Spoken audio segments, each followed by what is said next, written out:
What's up, everybody? How you doing? It is the 20th of September, 2021. This show comes to you each and every weekday from the Back Alley Comedy Club. Pardon me. I get that wrong every other time. Baldwin Ace Hardware, Fear Bunker Studio.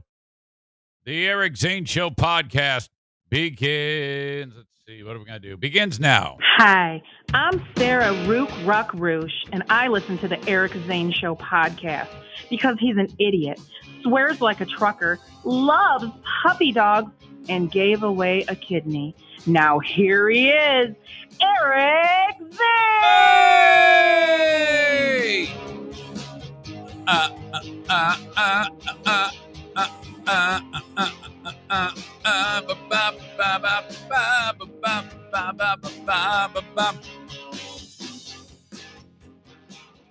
Welcome in. My gosh, it's so nice to have you all here. This is a daily show where I discuss news, nonsense, and my personal adventures. Have been for going on 3 years, doing it just like this. So, wow, plenty to get to today.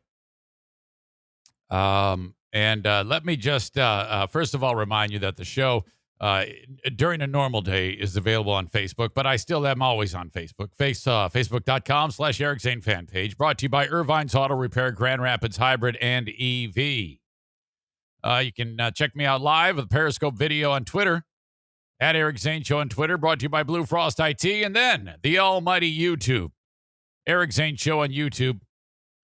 Subscribe to the channel, bell notification, thumbs up, brought to you by The Tank, Frank Fuss, My Policy Shop Insurance. So it has come to this, really. Another busy weekend of me on the radio, my voice. What is going on? I've been talking to you since it was just over 1 week ago that I was informed, or people asked me, reached out, hey, are you on the radio? I'm like, wait, what are you talking about? On the radio? Yeah, we hear your voice. And I go, that's not me. Numerous other people, not even asking if that's me, just saying, hey, it's good to hear you back. You're playing a little different music, oldies, but sounds good. I don't know what you're talking about. My kids, Dad, people are talking that they're hearing you on the radio. I'm like, I have no idea. Then I heard it. And I was impressed at either the soundalike or somehow they've managed to manipulate my old voice tracks when I used to work for iHeart. And then I started receiving a lot of correspondence from other audience members, friends, whatnot. We're hearing you again, and then audio would come rolling in. That was also the case this weekend. This is what Adam in Houghton Lake sent to me. The fun hits, you know. Oh, hey, we used to call this makeout music. That's just weird. It's Rod Stewart on Big 101.3. So he sent several clips. He with us. It was at whatever time during the weekend. And then he would send it off to me. Yeah, that's me. I've been fucking with you. I can't. I couldn't keep the gag up any longer. It was too ridiculous. I'm like, it's so stupid and so far-fetched. Yes, that is me. iHeart reached out to me some time ago, and they said, "Do you want to be on the radio?" I go, "Yeah, sure. I don't care if it doesn't interfere with podcasting. Sure." And I go, "But I mean, you know." And they said, "Well, we want to put you on this on what was the station you were on, 101.3." And I said, "All right, so yeah, I'll do that." And so then I said, I want to see if I can go on there and see how long it is before somebody notices. And then, yeah, actually, it was amazing because, like I said, Jessica, she reached out right away because Chris B heard it last week when I first went on. And I was kind of surprised at that. But yes, I've been with them for a little bit of time. Just wanted to see how long I could keep this going. And then, Adam was spending significant time recording me. That's where that came from, that clip that I just played. And Sexy Voice Andrea was sending me audio. People were constantly sending me audio. And then I'm like, where else can I take this? I don't really, I don't know where else this can go other than just saying that I'm suing them and stuff like that. But I said, I don't know. Kind of getting cold feet on the deal. I see Adam is joining us now. Adam, I just let the cat out of the bag. I told Adam yesterday, I go, yeah, by the way, that's me, man. I'm just fucking with everybody. So yes, I am on the radio on Big 101.3, and they reached out to me and said, hey, yeah, we want you on. I go, all right, great. So what they do is, in the 2 years since I've been working for that company, they have set up this various type of platform where I don't have to go into the radio station. I can just click on a button and I'm like virtually in the studio and record my audio for Big 101.3, the fun hits Oh, the Temptations. Edited versions of classic songs. So they play, it's oldies, 60s and 70s. Occasionally you'll get, Journey Any Way You Want It or Dream On by Aerosmith. But you're going to get Mungo Jerry and the Beach Boys. So there you go. And honestly, this is just me saying a few words in between songs for momentum. That's the role of the DJ these days. If the DJ thinks that anybody really cares what the DJ says, you're crazy. They just want to hear the fun hits. Kenny says, so he's gone out of his way to not say who he was this whole time. Yeah, so I was on the radio for a week. Just not saying my name. So yes, I am on the radio for the time being until I screw this up. In fact, I'm on today at 10 a.m. 10 until 2, filling in for Allie, who I believe is part of the B93 morning show.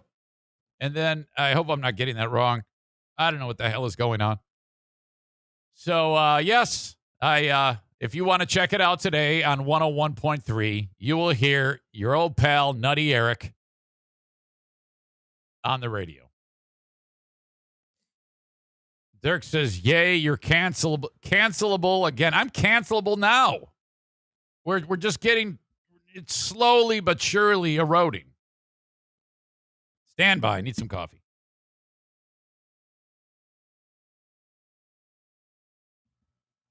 All right. Kate says, old timer Eric coming at you with yesterday's moldy oldies. Yeah, I'm guessing that would be in some degree of trouble if I referred to the music as moldy oldies, Kate, but all right.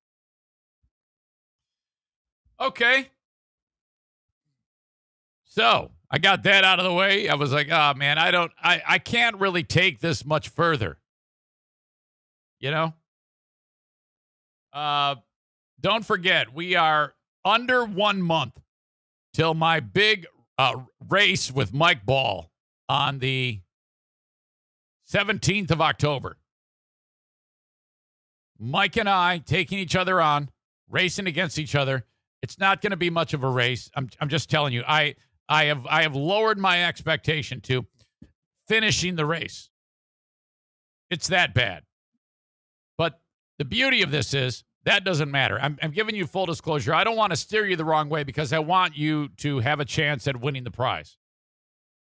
Mike's going to win. There's no question. If I win, it'll be an absolute miracle. I don't know. Maybe he isn't training, but I highly doubt it. I will toe the line. I will compete. I will try as hard as I can. I'm just too slow. I'm slow, and it's horrible. But since we are doing it for charity, I saw that Mike posted this on his Facebook page. I wish I could post this. I guess it was his birthday. He says, for my birthday, sign up for this deal with Eric.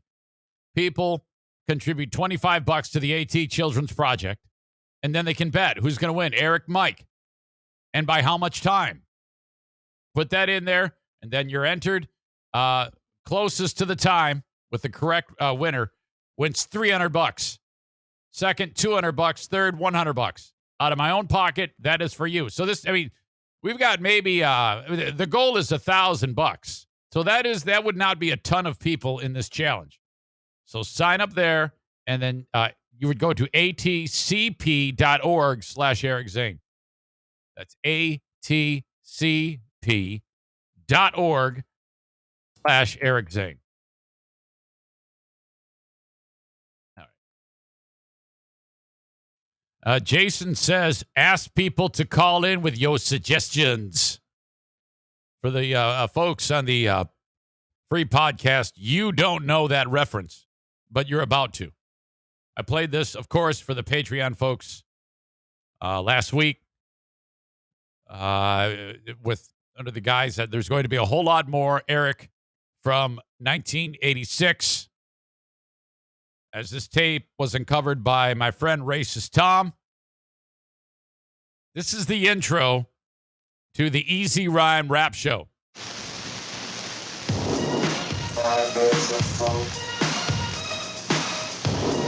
Tension in the city of Warren. Not attention in the city of Warren. It's tension in the city of Warren. In the city of Warren. This is Easy on 89.1 WPHS. That's ridiculous. We're going to tear it up. The favorite songs from your favorite artists. We've got 2 The ladies' man, Cavassier. hours. 8 till 10 p.m. I'm going to want to hear those phone calls. 751 FM 89 is the number. Let's hear your suggestions. Yeah, your suggestions. Let's start it off right away with Run DMC, Together Forever. Hey, yo, man, can we see the mics, man? 1, 2, 1, 2, and I say.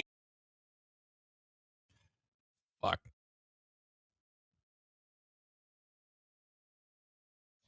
I didn't even get, okay. I was such a dork that despite being on the radio, I was not given permission to stick my finger in any young lady. Not once did I touch a vagina in high school. I thought for sure with that expert delivery that I would have been able to pull off something like that, but not a once. You could have said, yes, this is Eric Zane on the 1s and 2s. I just had my heart broken by my prom date. A tree trunk took her home away from me forever.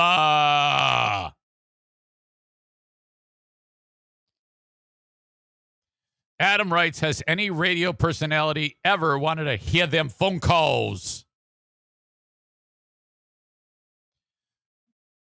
Mays writes, Eric doing black voice in the 80s before black voice was a thing.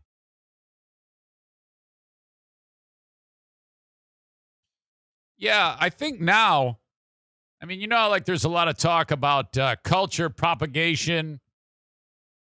That doesn't exactly go hand in hand with blackface. That's a little different. But, I mean, if you bust out black voice, can you get canceled for that too? Because that was me. The thing is, when I went home, and like mom says, all right, Eric, you want the pulled pork for dinner? I didn't go, yeah, that's right, mom. That's what I want. That's my suggestion. I didn't have that type of style on my voice. I just said, okay, sounds good. I'm gonna go masturbate. Is that not a word? Propagation? Did I just make something up, Kate? I don't know. Sounded good to me. What the fuck? Appropriation. That's oh shit. Well, thanks. Thanks for correcting me, keeping me on my toes. Cultural propagation is incorrect. Now, that's probably the thing I'm most embarrassed about, because I'm 51. What an asshole. That's embarrassing. Well, I got to own that. Yesterday, I was in the little office that we have for the Queen of the Forest. And it's like the spot that Diana sets up to do work from home. She's gone today. And I notice as I'm in there that with the door closed, on the back of the door, facing like the inside of the room, you can't see it from the rest of the house, is, like sometimes you have one of those deals hung up onto the door and then the door closes and you put your shoes into it, It's a space saver. One of those is on the door, except there's no shoes in it. It's full of, it looks like a store. All sorts of like wrapped snacks or something like that. And I'm just looking at it with the look I have on my face now, like, well, what is that? What am I looking at? And she like puts her hands over her face and she goes, What? I go, what the fuck is that thing? What is all of this? And she goes, yeah, and I know exactly what she was doing. She didn't tell me about it. And she has started a new type of diet. And, all right, she says, well, I saw that Kathy on Facebook, she dropped 30 with this. And Amanda, she dropped 25. And so I decided that, damn it, I'm going to put my foot down and do something about this. I am not happy with myself. Now I have two choices. I can either say, well, this is stupid.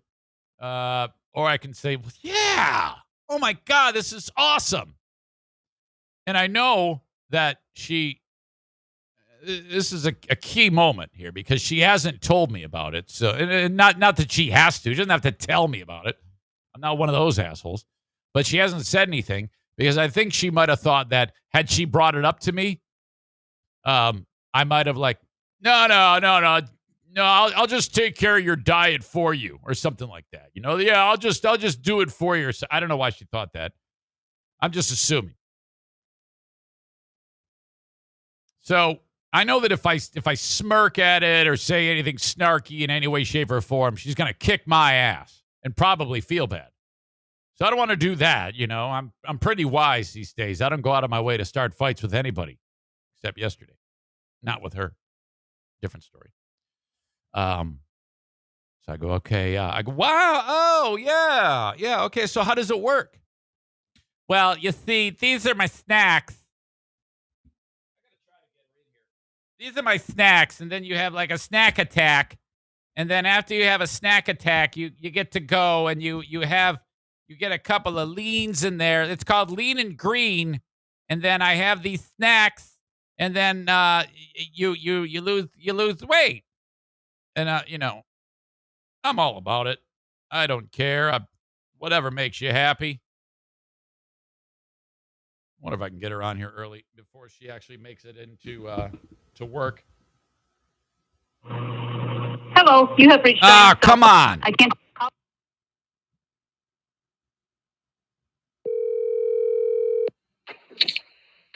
Hello. Hi, how are you? Good. Hey, I know I just wanted to get you before you get to work. Yeah. First of all, I broke the news to everybody about being on the radio. You did? Yeah, I told them. It's like where can I go with this prank? I can't do anything else with this. So I figured I'd I know let. somebody the other day on one of the pages said there is no way in hell that's not Eric. Right. They were like, okay, come on. So I was also just telling everyone about how when I was in your little office area and I saw your little snack attack wall. Mm-hmm. And, I was just talking about how I had, two options. I could be supportive or I could be a jerk about that. Were you worried about me being a jerk about that? No, I know you wouldn't be a jerk about it, but I know you would kind of have that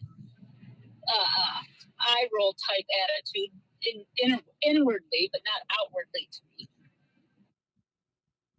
Did you get the impression that I did? No. Okay, good. Well, except when you said these fad diets don't work. They're not maintainable or sustainable or whatever you said. I did not say the fad diets don't work. What I said was at the end of the month of snack attack or whatever it's called, then there's, is it gonna all be put back on? Is that how, I don't know. No, Explain it. That's all I brought up. I didn't say it's a fad diet. Please, listen to me.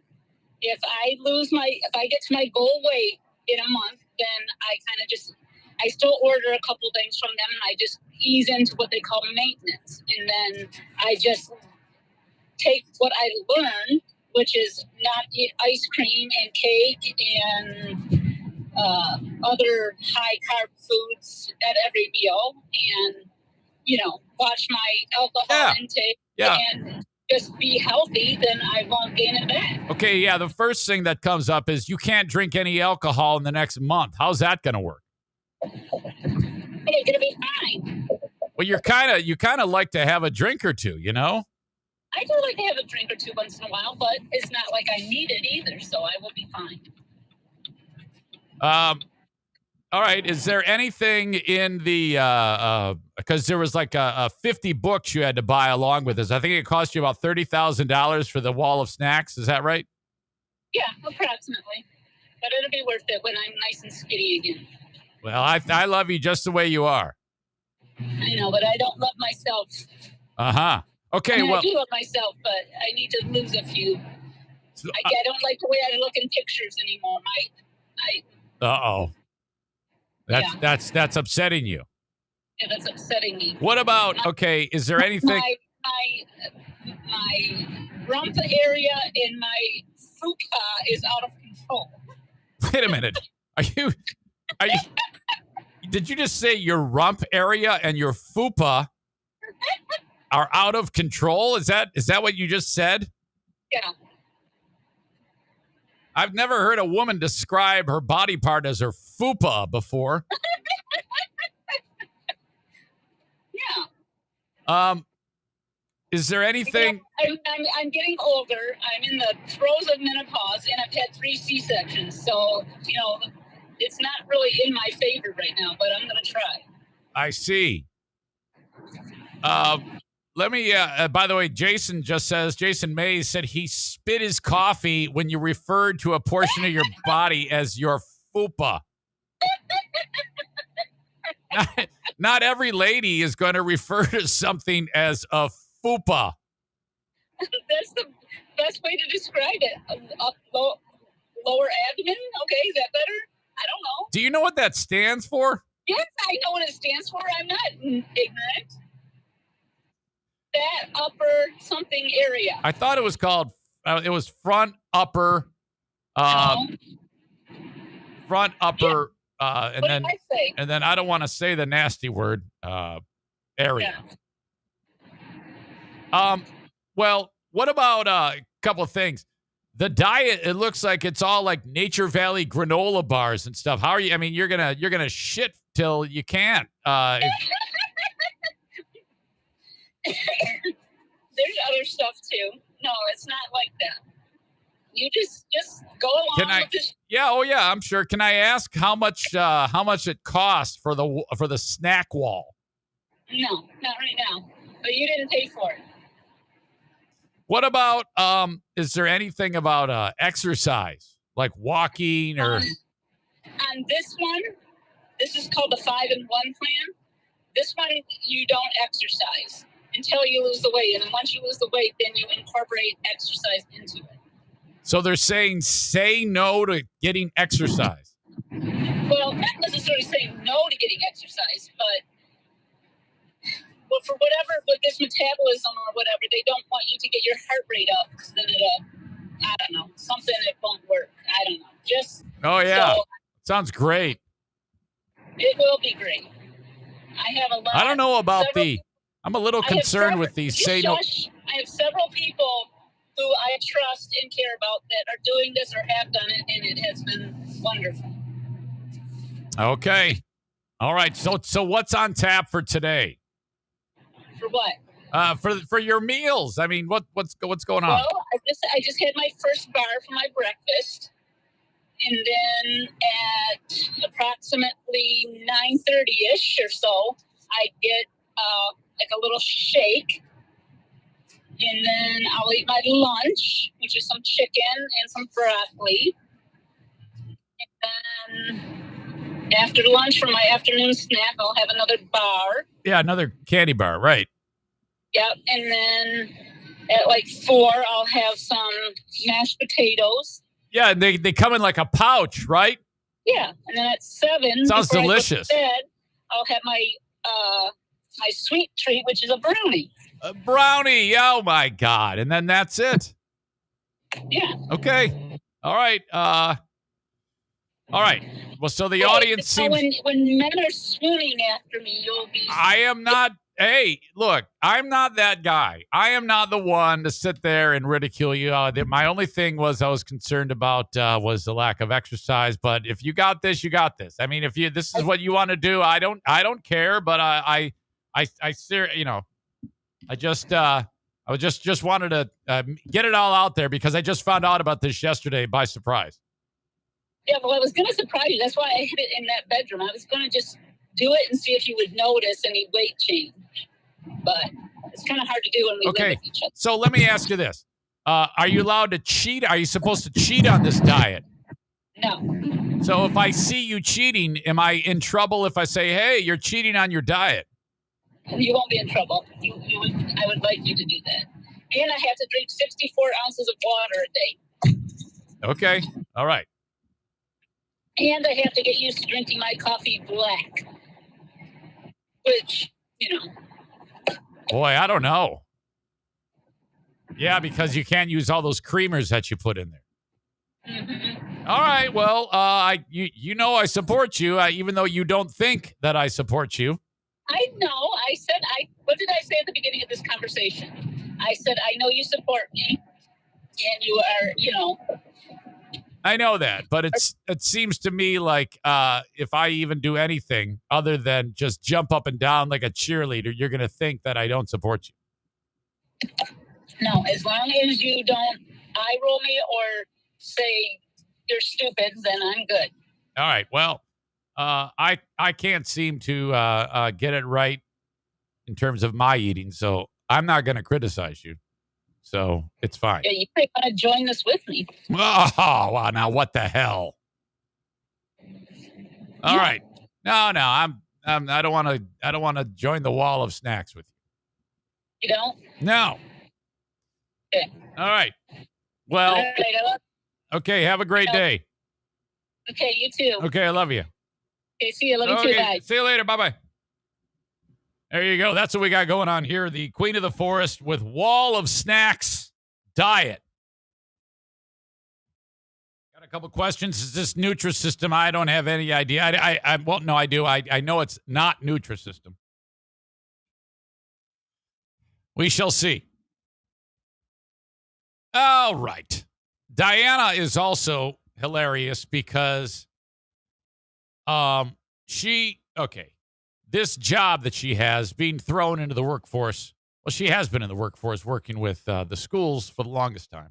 And just recently started working for a charity, or an organization that caters to foster kids. And it's a crazy amount of emotional work that she is a foster care coordinator. So this is a very involved job, which requires a lot of training and such. And so she had been doing a lot of online coursework with various training sessions. And It appears to be taking a lot out of her.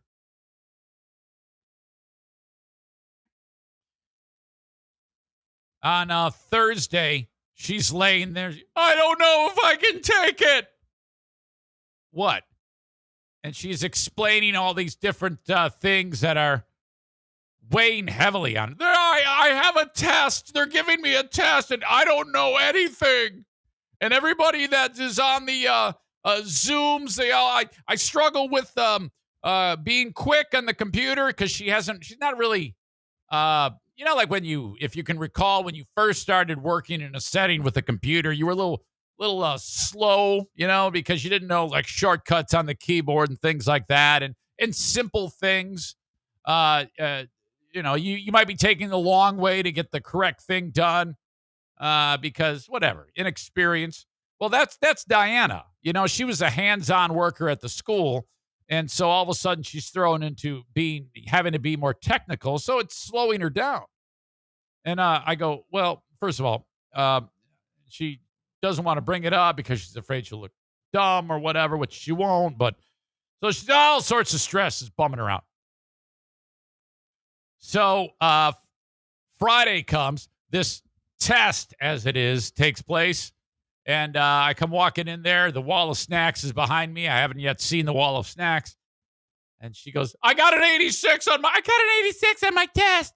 And I go, well, you see, all that worry for nothing. This is what you do to me. All this time that I have struggled. This is before when I wasn't medicated. That I would sit there and worry, and you'd sit there and say, shut up. That's how she'd handle me. She's like, yeah. I go, well, what if it's not going to happen? She's like, well, then it doesn't happen or whatever. But then whatever happens. No big deal. Just, it's not going to kill you. I go, see, you did it. That's awesome. She goes, no, I didn't. No, I just work with this computer. Would you show me some things? I go, yeah. Well, yeah. What is it? What's slowing you down? Well, I noticed that they always talk with emojis. Like, what? She is worried because I guess that, I don't even know how to do that. And she wants to be able to do winky face or mad face. And this is in a workplace environment. In fact, I got to bring her back in here to ask her about this. Because I go, so this is what you're losing sleep over? You're losing sleep because you can't do winky face on a Zoom? Hey, I forgot to ask you something real quick. What? I was giving the audience the dynamic about how you feel overwhelmed with stress because you can't do laughy face on chat. I'm not overwhelmed with stress just because of that. Don't be a T-head. Wait a minute. Didn't we talk about that, or am I getting that wrong? Wasn't what was stressing me out. Well, I thought you said that it was because you couldn't do laughy face or hard eyes or something. No, that whole day was stressing me out. Remember, I had a test and stuff, right? Because I couldn't do laughy face. I was just telling them that you kicked ass on the test. It was no big deal. But this is what you told me. You said you're worried about the test. You said, I've got two huge problems: the test, and I can't do mad face on the keyboard. I never described it as a huge problem. Well, I didn't hear any other problems. You told me two problems: test and laughy face. And what is your point? Well, and then I said, well, I don't know how to do laughy face because I talk like a big boy. Okay, I gotta go. I'm almost to work. Okay, wait a minute. So, are you going to have a meeting with the president of the company to get to the bottom of this? Talk to my supervisor about laughy face. Yeah, okay. I don't think I can do it on my computer. I looked it up. I googled how to do it, and I don't have that little right. thingy to do it. I don't have any idea how to help you with that. I can help you with very basic things like how to print. But I think I'm stuck on emoji help. Okay. All right. Well, good luck with that. Hey, thanks. I appreciate it. I'm almost to work now. I don't think you really appreciate it. Yeah. I think I'm in trouble. Did I actually lose Pooh Bear points? You did. I did. I lost Pooh Bear points. Oh, no. Yeah. Come on. When you are a C-head, you lose. You can say it. You can say it. You can actually say the word. No, I'm not. You say it at home. Hey, did you like my new sex moves this weekend? Okay, gotta go. Bye. Okay, see Have ya. a good day. See you later. Okay, Bye. bye.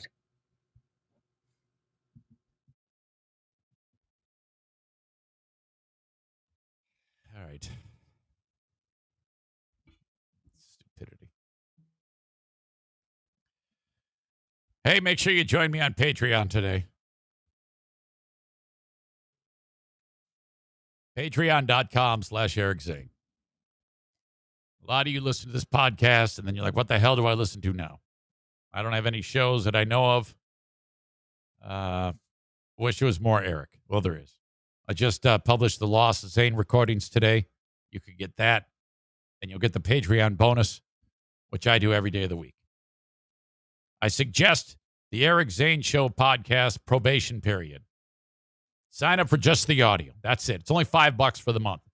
Sign up for just the audio. If it sucks, my show sucks, cancel it. You get the rest of the month. And you're like, I should never have fallen for this scam. But if you like it, then you've got more to listen to. You got nothing to worry about. I'll keep you entertained. It's good to go. Smarter than a former drug dealer trivia. The daily bonus. Lost Zane recordings. Insane Asylum.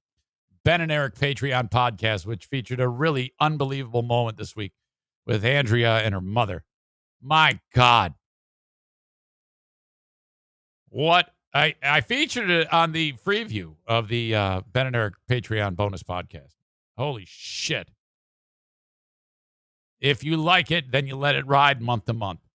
Or upgrade to the $10 a month, which means you can get in the live audience for the Ben and Eric Patreon podcast and get all the live streams. That's for the real super fan. All of this keeps the lights on, keeps the puppies fed. If you don't like it, cancel that shit. We're good to go. Then you tried. Thank you so much if you've tried in the past or you're considering it now. Patreon, Patreon, patreon.com/Eric Zane. I think my new favorite podcast is Tim Dillon. Fuck, is he funny? He just turns it on and goes for an hour. Very funny. A lot of over-the-top, ridiculous scenarios, his opinions on things. Not even his opinion, just the way the guy tells the story. The style. His style is fucking fun. Touring comedian, nationally world-known comedian, hilarious, and still rising. The star is still rising for Tim Dillon. Dillon, I think. How else can you spell Dillon? I guess Dyllan. Tim Dillon. Very, very funny. Him and his sidekick, Ben Avery. Fuck. Avery just sits there and kind of, you hear him smirking and laughing subtly. There was a moment in one of the recent ones as Tim Dillon is wrapping it up. He says, do you have anything to add? And he didn't. He just kind of said anything. He said, well, I've enjoyed our time here in L.A. The souffle was good. And Dillon said, you realize you just said cake is good, and you added absolutely nothing when I went to you and asked you if you have anything to add. You actually added zero content. And he just busted his balls, and I laughed my ass off. I love Tim Dillon. All right. The Open and the live stream of the Eric Zane Show podcast. Brought to you this time around by my friends at TC Paintball. Great group over there in Grand Rapids, Michigan. Organize the group, get together, and go play paintball at TC Paintball. TCPaintballGR.com. Team building for work. Get your friends together. Bachelor party, bachelorette party, you name it. Wednesday is Little League Day. You get there at 5 p.m. with your Rugrat. Bring a group of the Rugrats. If you're the cool mom or the cool dad, you round them all up. Pay a few bucks. You're going to use the equipment that doesn't like hurt, but they still get the experience of playing paintball, you know? And then they can work their way into some of the, more aggressive equipment, if you will. I love paintball, but I'm not going to lie to you. There is always a tinge of apprehension when Rick says, all right, here we go. 3, 2, 1, go. And I'm like, oh, fuck, here we go. I'm going to get shot to shit again. My favorite is the outdoor village. It is like you are in a Call of Duty game. So much fun. TCPaintballGR.com. While I'm at it, Bennett Flooring Installation wants to install the flooring in your home. If you are in West Michigan, reach out to them, 616-318-0167. Probably the best way to do it is take care of all the garbage work to make this a quick and easy and inexpensive process. But when it comes to the actual installation, yes, you should have the experts do it unless, you're really good at it, and not everybody is good at installing the floor. You kind of got one shot, mom spaghetti, to get it right. And you don't want to look like an asshole in front of your wife. So when you want to do it right, call upon Bennett Flooring Installation. Rip out the old flooring on your own. Pick out what you want to buy. Buy what you want to buy from any store in West Michigan. I wish I could say one particular store, but Darwin is not stepping up. He has ghosted me. He wants nothing to do with me. I would love to be directing the Zaniac audience to one flooring store in particular, but you know how it works. This is how it works in trying to get advertisers on this show. When I finally get to them and they say, yeah, sure, I want to do it. And then like in this particular case, the guy was on the podcast, his store, and then the pandemic hit and everything shut down. And then I'm like, okay, everything's opened up. Let's get back after it. Let's reinvigorate this thing. And then I'm back to square one with this guy. Ignores me. I would be happier if anyone in any business, if we could make this a point for me to not have that 15 seconds where I reach out and say, hey, just check it in to see if you want to get on the podcast.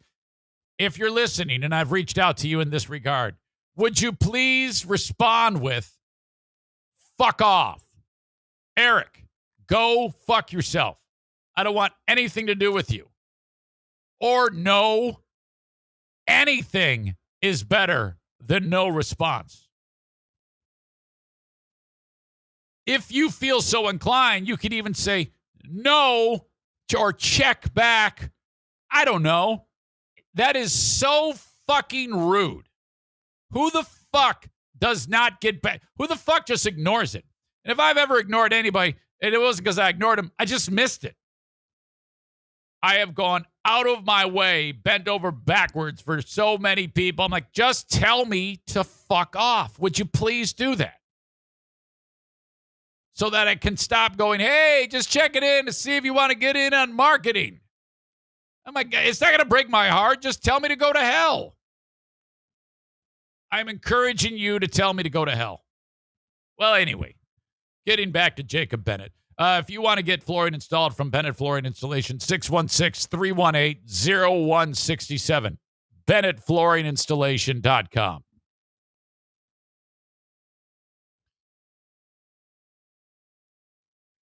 Kevin says your sponsor situation sounds like my dating life. Yeah, that's bullshit. I feel bad for you. So you start a conversation with a lovely young lady. You want to see where it goes. And then she loses interest and just ignores you. My God. Kent says, texting him right now about getting back on. Yeah, Kent, let him know that we have gotten to a point where it's now I'm shaming him. Now I'm going out of the way to actually shame him to all I'm looking for is for him to tell me to fuck off. Can you Can you tell him Eric simply wants you to tell him to go to hell? That's where he's gotten. Tell him he could be getting all of this. I could even say the name of the business if I could just get a fuck off out of him. Or we can talk about possibly getting on and about how everybody is ready to get back to work. There is no excuse at this point for not marketing on the Eric Zane Show podcast. People have a ton of government money. Money is no longer a problem. Everybody's got cash. They want to go buy your flooring, and I want Kent to get all of that cheddar from selling it to you. But Kent's boss wants me to go to hell. Holy shit.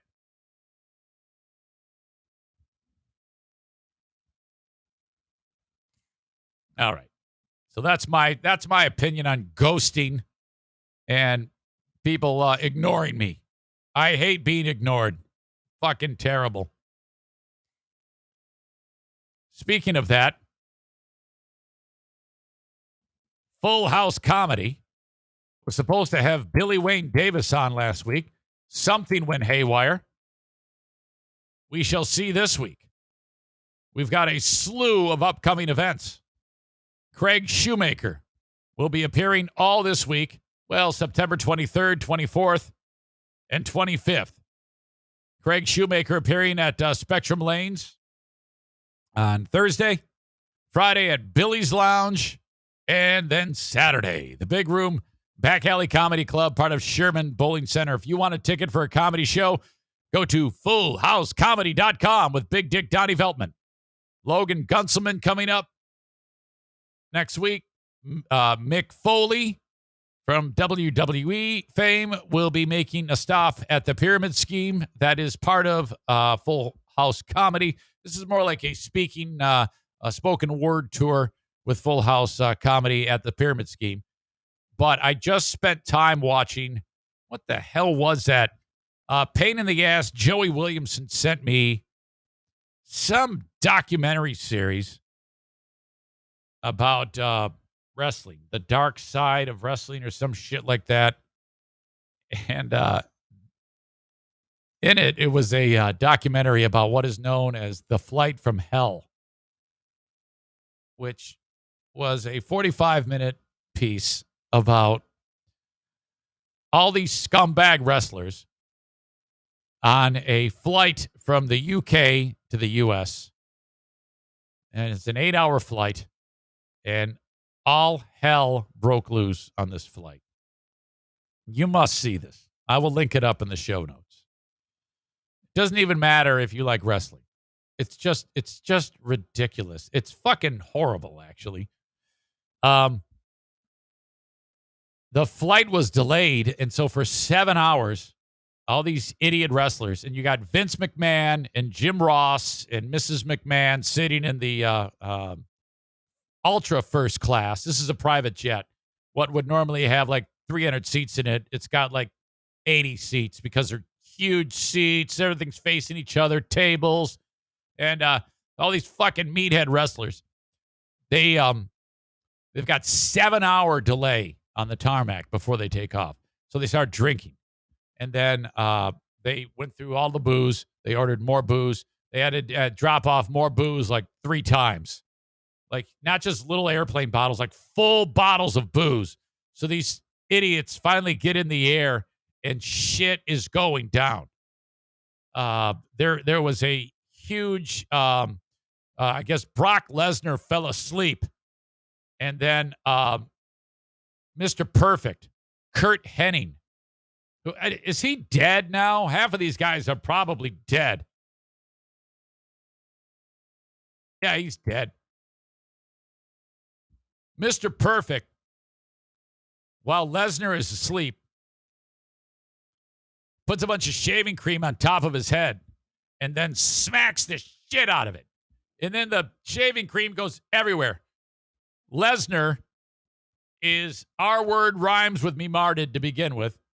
He gets up and they start to fight. So you've got 2 300-pound men that are 6 foot whatever, huge human beings fighting on the plane. And there was actually a concern when they're slamming against the walls of the fuselage of a breach. And one of the flight attendants said, yeah, I mean, if you could picture, going through the walls of a home, it's not that different to cause that type of damage to the interior of a plane, especially when you have 600 pounds of men at speed slamming into the walls of the plane. So finally, they settle that shit down. And then the assaults start. Ric Flair is walking down the aisle of the plane with just his robe on and nothing else, twirling his dick, like helicoptering it, like shaking his hips so that his dick goes in a spinny clock, hands of a clock motion.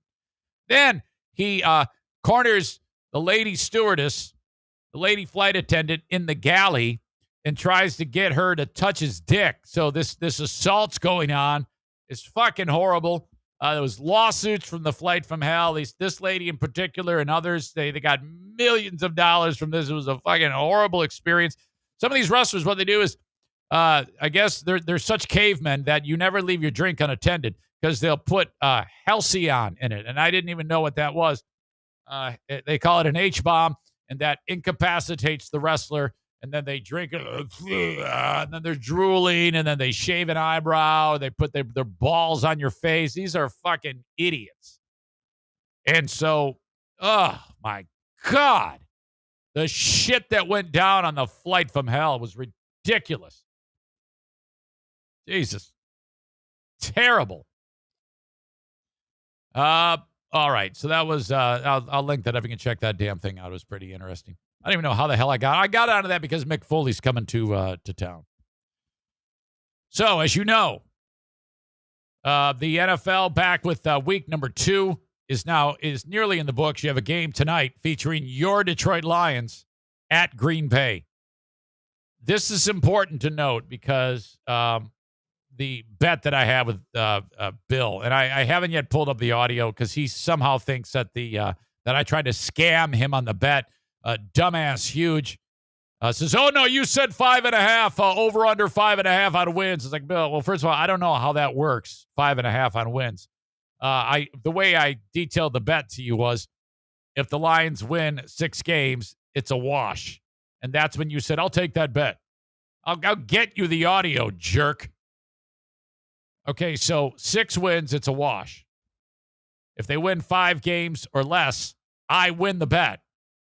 If they win 7 games or more, you win the bet.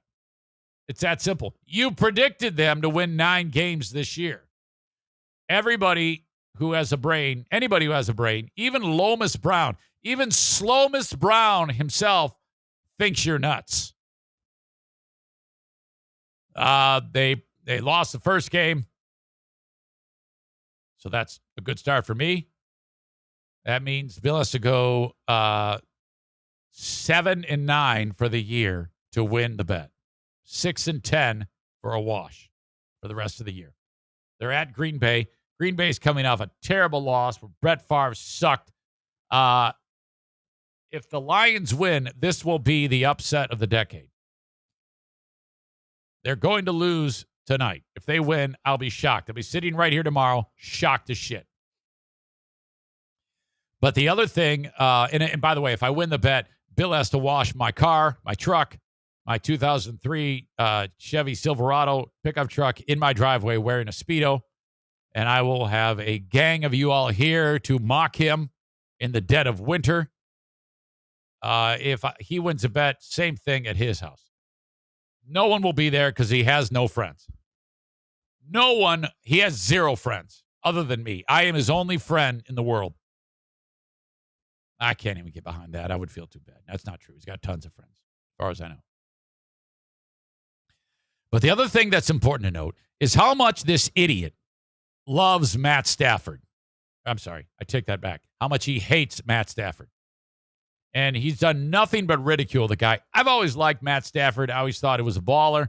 And he's never liked him. And I don't know why. I mean, the guy's a good dude. Why do you have such a personal vendetta against Matt Stafford? So when the Lions gave up Matt Stafford, I was like, yeah, bittersweet. But I get it. We got a lot for him. We got their quarterback who remains to be seen how great he's going to be. He's had one good year, Jared Goff. And so the Rams said, we've gone as far as we can with Goff. So we'll see how it goes with the Lions. But I'm loving the fact that Stafford plays for the Rams now because I want them to do really well just to rub Bill's nose right in it. Week 1, he was awesome. Bill's like, oh, bullshit, he's playing against the Bears. And then Bill, all last week, because Matt Stafford's wife, Kelly, said, I'm loving playing Matthew playing for the Rams. He enjoys football again. He didn't enjoy it the last few years that he played, which I don't have a problem with that. Why is that such a big deal? Bill got all hurt and offended and ragey on the radio because she said that. And it's like, dude, what? He's like picking a fight with some 30-year-old mother of 3. Oh, it was horrible. As usual, poor form. Well, Stafford is now 2-0. It wasn't the best game, but it was another fourth quarter comeback for Matt Stafford. The 30th time in his career. The 29 other times were with the Lions. Now, think about that. That is the most horrible team in the NFL for that entire time that he was a member of the Detroit Lions. They were horrible. To have 29 victories, period, during the time that he played for that team is impressive. The fact that he got 29 comeback victories with the Lions, I didn't know that in his entire time with the Lions, they won that many fucking games. That was the case. They beat Indy 27-24. They blew a lead and then still hung in there. Stafford, 19 of 30 for 278 yards, 2 touchdowns, 1 interception. He was sacked. Again, they blew that 11-point lead. Colts came back, but still in the fourth quarter, Matt Stafford comes back. They were up and down throughout the game, but they won. So now Stafford and the Rams are 2-0. Week 3, they play Tampa against Tom Brady and the Bucks. So that will be a big test for them. Brady threw 5 touchdowns yesterday. 5. 2 to Evans, 2 to, I think, Gronk. I don't know. Doesn't matter. But how about the fucking Bucks now, man? Just kicking it into high gear. So I'm really impressed with him. I'm excited. That is the matchup of the week next week. The Rams, Matt Stafford, huge test against the Bucks. 2 things. If they, I want to see what numbnuts, dumbass Bill says negatively about Matt Stafford. He's gonna concoct something to try to poo-poo that victory. He always does. He did the same thing when Stafford beat the Bears. Dumbass is going to try to do it again against the Bucks. In fact, I'm so pissed off about his horrible attitude about it that it might be worth a phone call.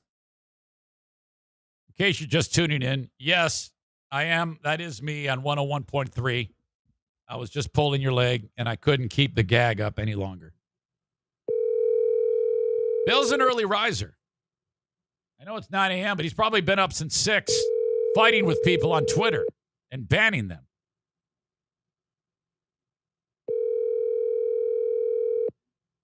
Come on.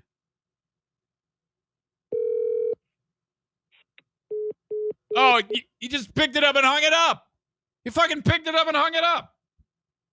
Most people just let it go to voicemail, but he wants you to know that he got it, so he picks it up and hangs it up. Did you hear that?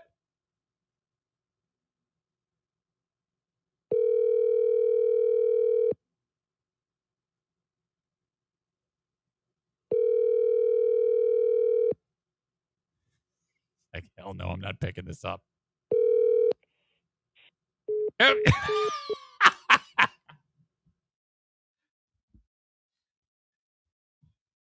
That's a new one. Who does that. Hey, hang on a second here. My phone's ringing. If only the phone had something where, like, if you don't want to take the call, you could just, like, push a button and then the person calling you would leave a message. If only that technology existed. Instead, I'll do what you're supposed to do, and that is hit the green button and then the red button. I love phones. Follow me on my statewide web address.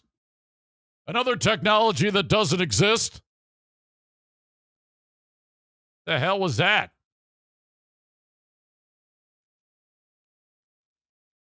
All right. Kyle says, I thought it was your twin, Eric Zane. Which, by the way, I just posted a tweet. I had it scheduled to go to post. Yeah, hey, join me at 101.3 today at 10. I'm filling in for Allie today. Allie Mack. She is normally on from 10 to 3. She has a week off, so I am filling in. Kyle says, is Bruce even alive? Yeah, Bruce loves to sleep on his back. Which, by the way, today there was a... hold on a second here. I'm already getting ahead of myself. Wait, where am I? Okay. Bruce this morning, oh, shit, he was having none of it. We have a dynamic here in the household where Bruce sometimes doesn't eat right away. And there have been moments where I just, like, he just sits there and looks at it. And then I'm like, okay, you're not going to eat it. And I'll put it up and he'll come back and eat it later or whatever. O'Neill always murders the food immediately. Benny, he's a little apprehensive too, but he finally eats it. He's always very protective of it. All these dogs are very protective of their food. And there is like kind of like a rule system. And everybody seems to follow those rules where if you go near the other dog's food, you're going to get growled at. And if you get too close, you will get attacked. And they all it all works for some reason. So O'Neill immediately ruins it or goes through his and kills it. Benny a little slow. I finally give Daisy hers. Benny finally gets done with his. So now you got Benny has finished his food. O'Neill has finished his food. Bruce, the bowl is full and he is laying like 10 feet away from the bowl. Doesn't want anything to do with it. However, if another dog walks near that bowl, he's going to lose his shit.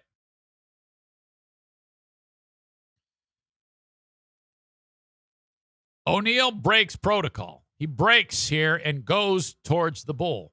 And then I can hear him eating it. And then I look up just in time to see Bruce sprinting across the room over to the bowl. He attacks O'Neill. This is rare. This is the one thing that will piss any dog off, taking its food. He attacks O'Neill, O'Neill attacks Bruce, that is the super rarest thing. That never happens. But now you got these two going at it. And now Daisy is, like Kurt Angle, third man into the ring. She stops eating and goes and bites Bruce on the ass. So now it is on, man. Holy shit. And then Bruce is stuck between them. I'm like, oh, fuck. Thank God I get there. Whatever you do, don't put your hand where their teeth are. You've been bitten before, Eric. Don't do that. You pull the back legs. First thing I do is I pull Daisy away, get her out, slam the door. Fucking terrible. Shit. Feelings were hurt. The fur was flying. People were pissed. Saliva, bone, teeth.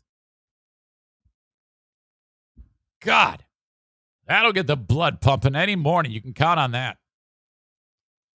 Limo work over the weekend. A lot to discuss.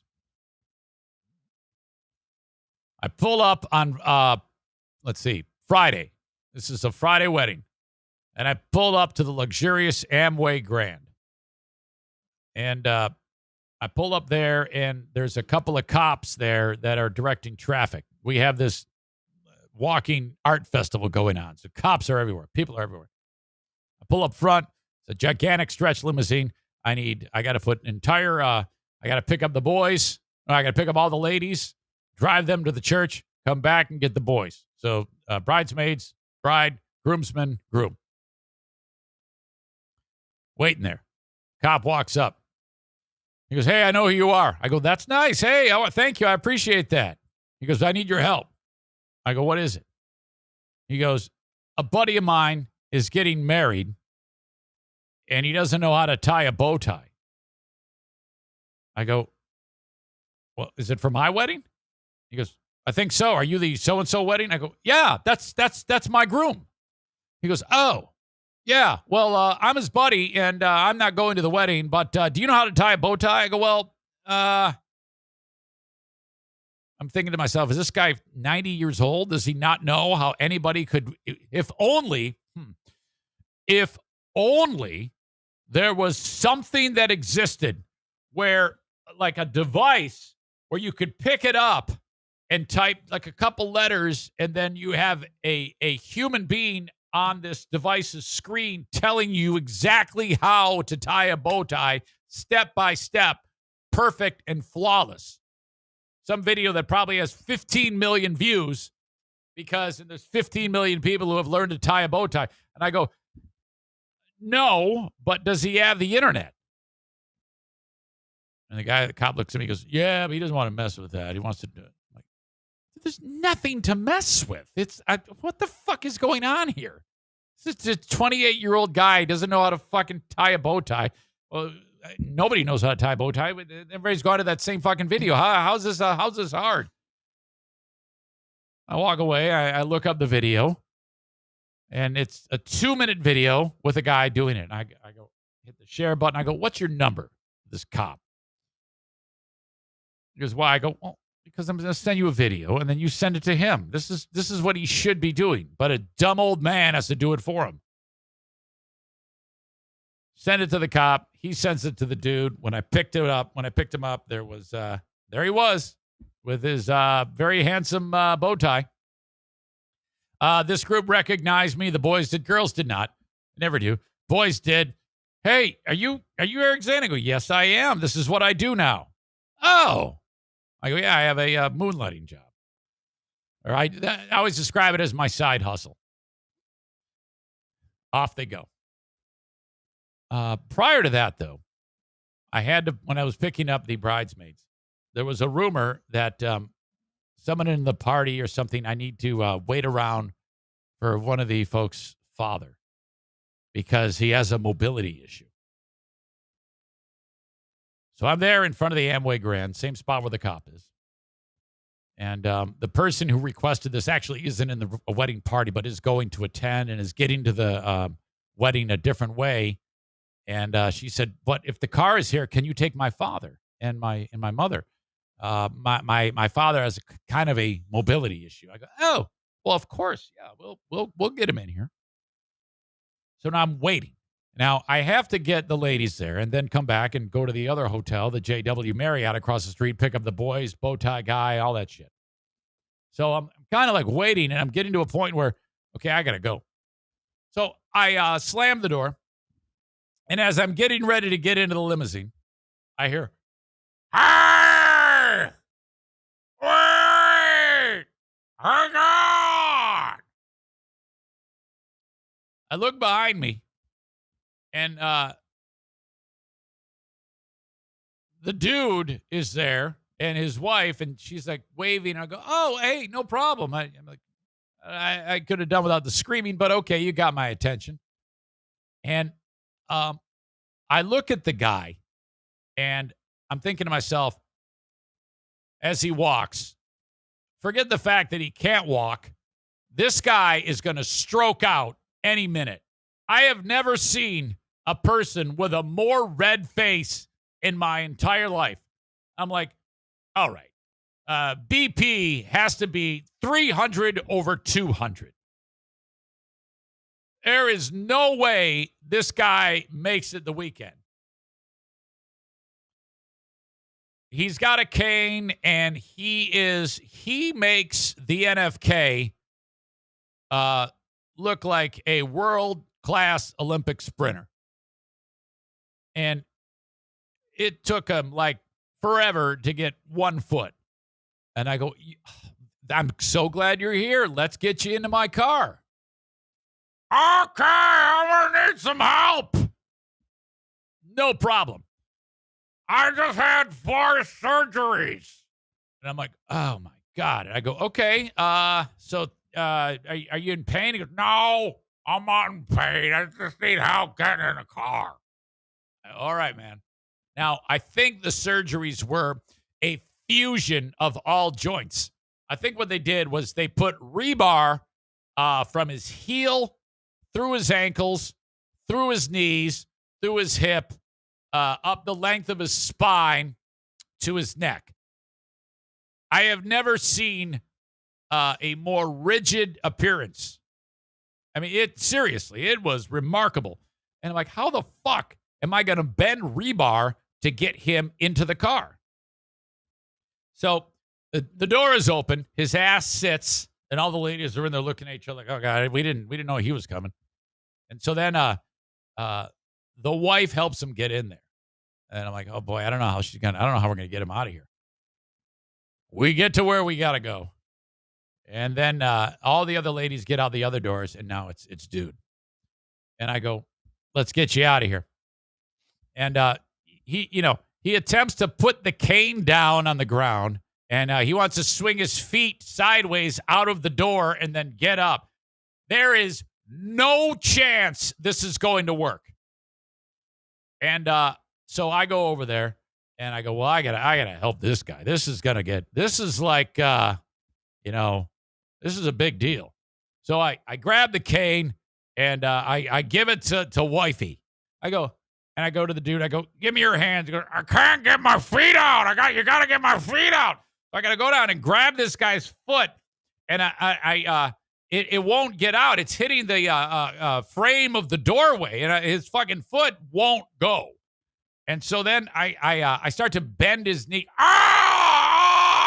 hang on. I'll do it. Get the guy's one foot out. Come on, let's get the other one, big boy. Let's do it. Hey, hang on. Okay. He's moaning. Oh, my God. Oh, bless your heart. Bless you. Thank you. Oh, my God. So his feet are like hanging out, I go, now give me your hands. And I'm pulling the guy. I'm pulling this dude. I'm like, I'm using as much strength as I can, and I don't have much. And I get him he starts to move, and his feet, the tips of his shoes touch the ground. I'm like, come on, a little bit more. Finally, he gets his feet down on the ground. He has moved far enough to the edge. And then I actually hug him. I'm hugging this guy. And his red face is right here in my face going, And I'm hugging him, going, come on, man, let's do it. I'm lifting him up. Oh, God. And then I get him up on his face. He goes, thank God you're here. Thank God you're here. Yeah, this and his face now is purple. His face is purple. Oh, my God. The guy's going to stroke out right here. I'm waiting for blood to shoot out of his eyes like fucking Superman's heat vision right into my face. Oh, my God. I go, okay, give me the cane. She gives me the cane. I go, here you go. You got this? He goes, I got this. Are you picking me up? I go, I actually, I'm not. He goes, oh my God, what am I gonna do? I go, I don't know, man. I honestly don't. I'm not here for this one. Holy shit! Off he went. What a thing! Congratulations on the nuptials, whoever you are. Well, that's not, I talked about this the rest of the day. That's not what I was really looking forward to. What I was looking forward to was my evening run, which started at 9 p.m. and went to 2 a.m. And I cannot wait to tell you about this. My God, with any luck, this crew is listening. Holy shit. I'll get to that momentarily. The Duchess says, this guy is my motivation to continue to walk every day. Yeah. I don't know, though. I think he had some type of something that happened to him. So he wasn't like overweight or anything. I think he just had like a maybe like arthritis or some type of degenerative thing going on with his joints. I give him credit for even walking from the car to the church. Jesus. All right. If you want an Eric Zane Show podcast t-shirt, go to ericzaneshow.com, click on merch, and off you go. All different sizes, from small to like 5X. My gosh. 9 different designs, different colors, long sleeve, short sleeve, hoodies, you name it. It's about time for hoodie weather here in the great state of Michigan. EricZaneShow.com. A&E Heating and Cooling remind you that it is time to schedule your furnace tune-up. 616-516-8579. 616-516-8579. Call or text aeheatingcooling.net. If you need more work done, like there's something wrong, you can schedule that too with your furnace or whatever it may be. Or you need an install, a new piece of equipment. They install the Comfort Maker brand of air conditioners and furnaces. A&E Heating and Cooling. Blue Frost IT. I thought I needed them last night at about 9 o'clock. Something was acting weird here. I was like, fuck, I'm not going to be able to do the show tomorrow. Figured it out on my own, which is a miracle. But I have that at my disposal if things go off the rails because they are my support team. They're my managed IT service provider. Based on the amount of equipment that you have that they oversee, that's how much you pay. Okay? And then you have a tech department, and you don't have to pay for insurance or parking passes. That's how a managed IT service provider works. But that's not all they do. No, project work. If you're upgrading, you need an upgrade in the office, you're moving the office, you're a startup, whatever you need tech-wise, this is the team that you need to call upon. 616-200-8550. Blue Frost IT. Also, you can email info@bluefrostit.com. Then, of course, mortgage. My God, get pre-approved for a mortgage.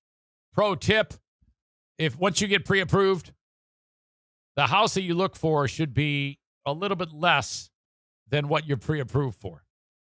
So when you get into that bidding war, which you will, you should probably you be able to you have a little wiggle room, you know.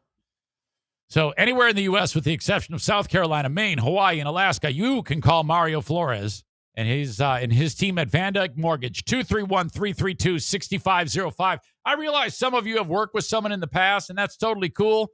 Just give Mario the time of day. See what he has to say. That rhymed. Thank you to the Mario Flores Lakeshore team of Van Dyke Mortgage.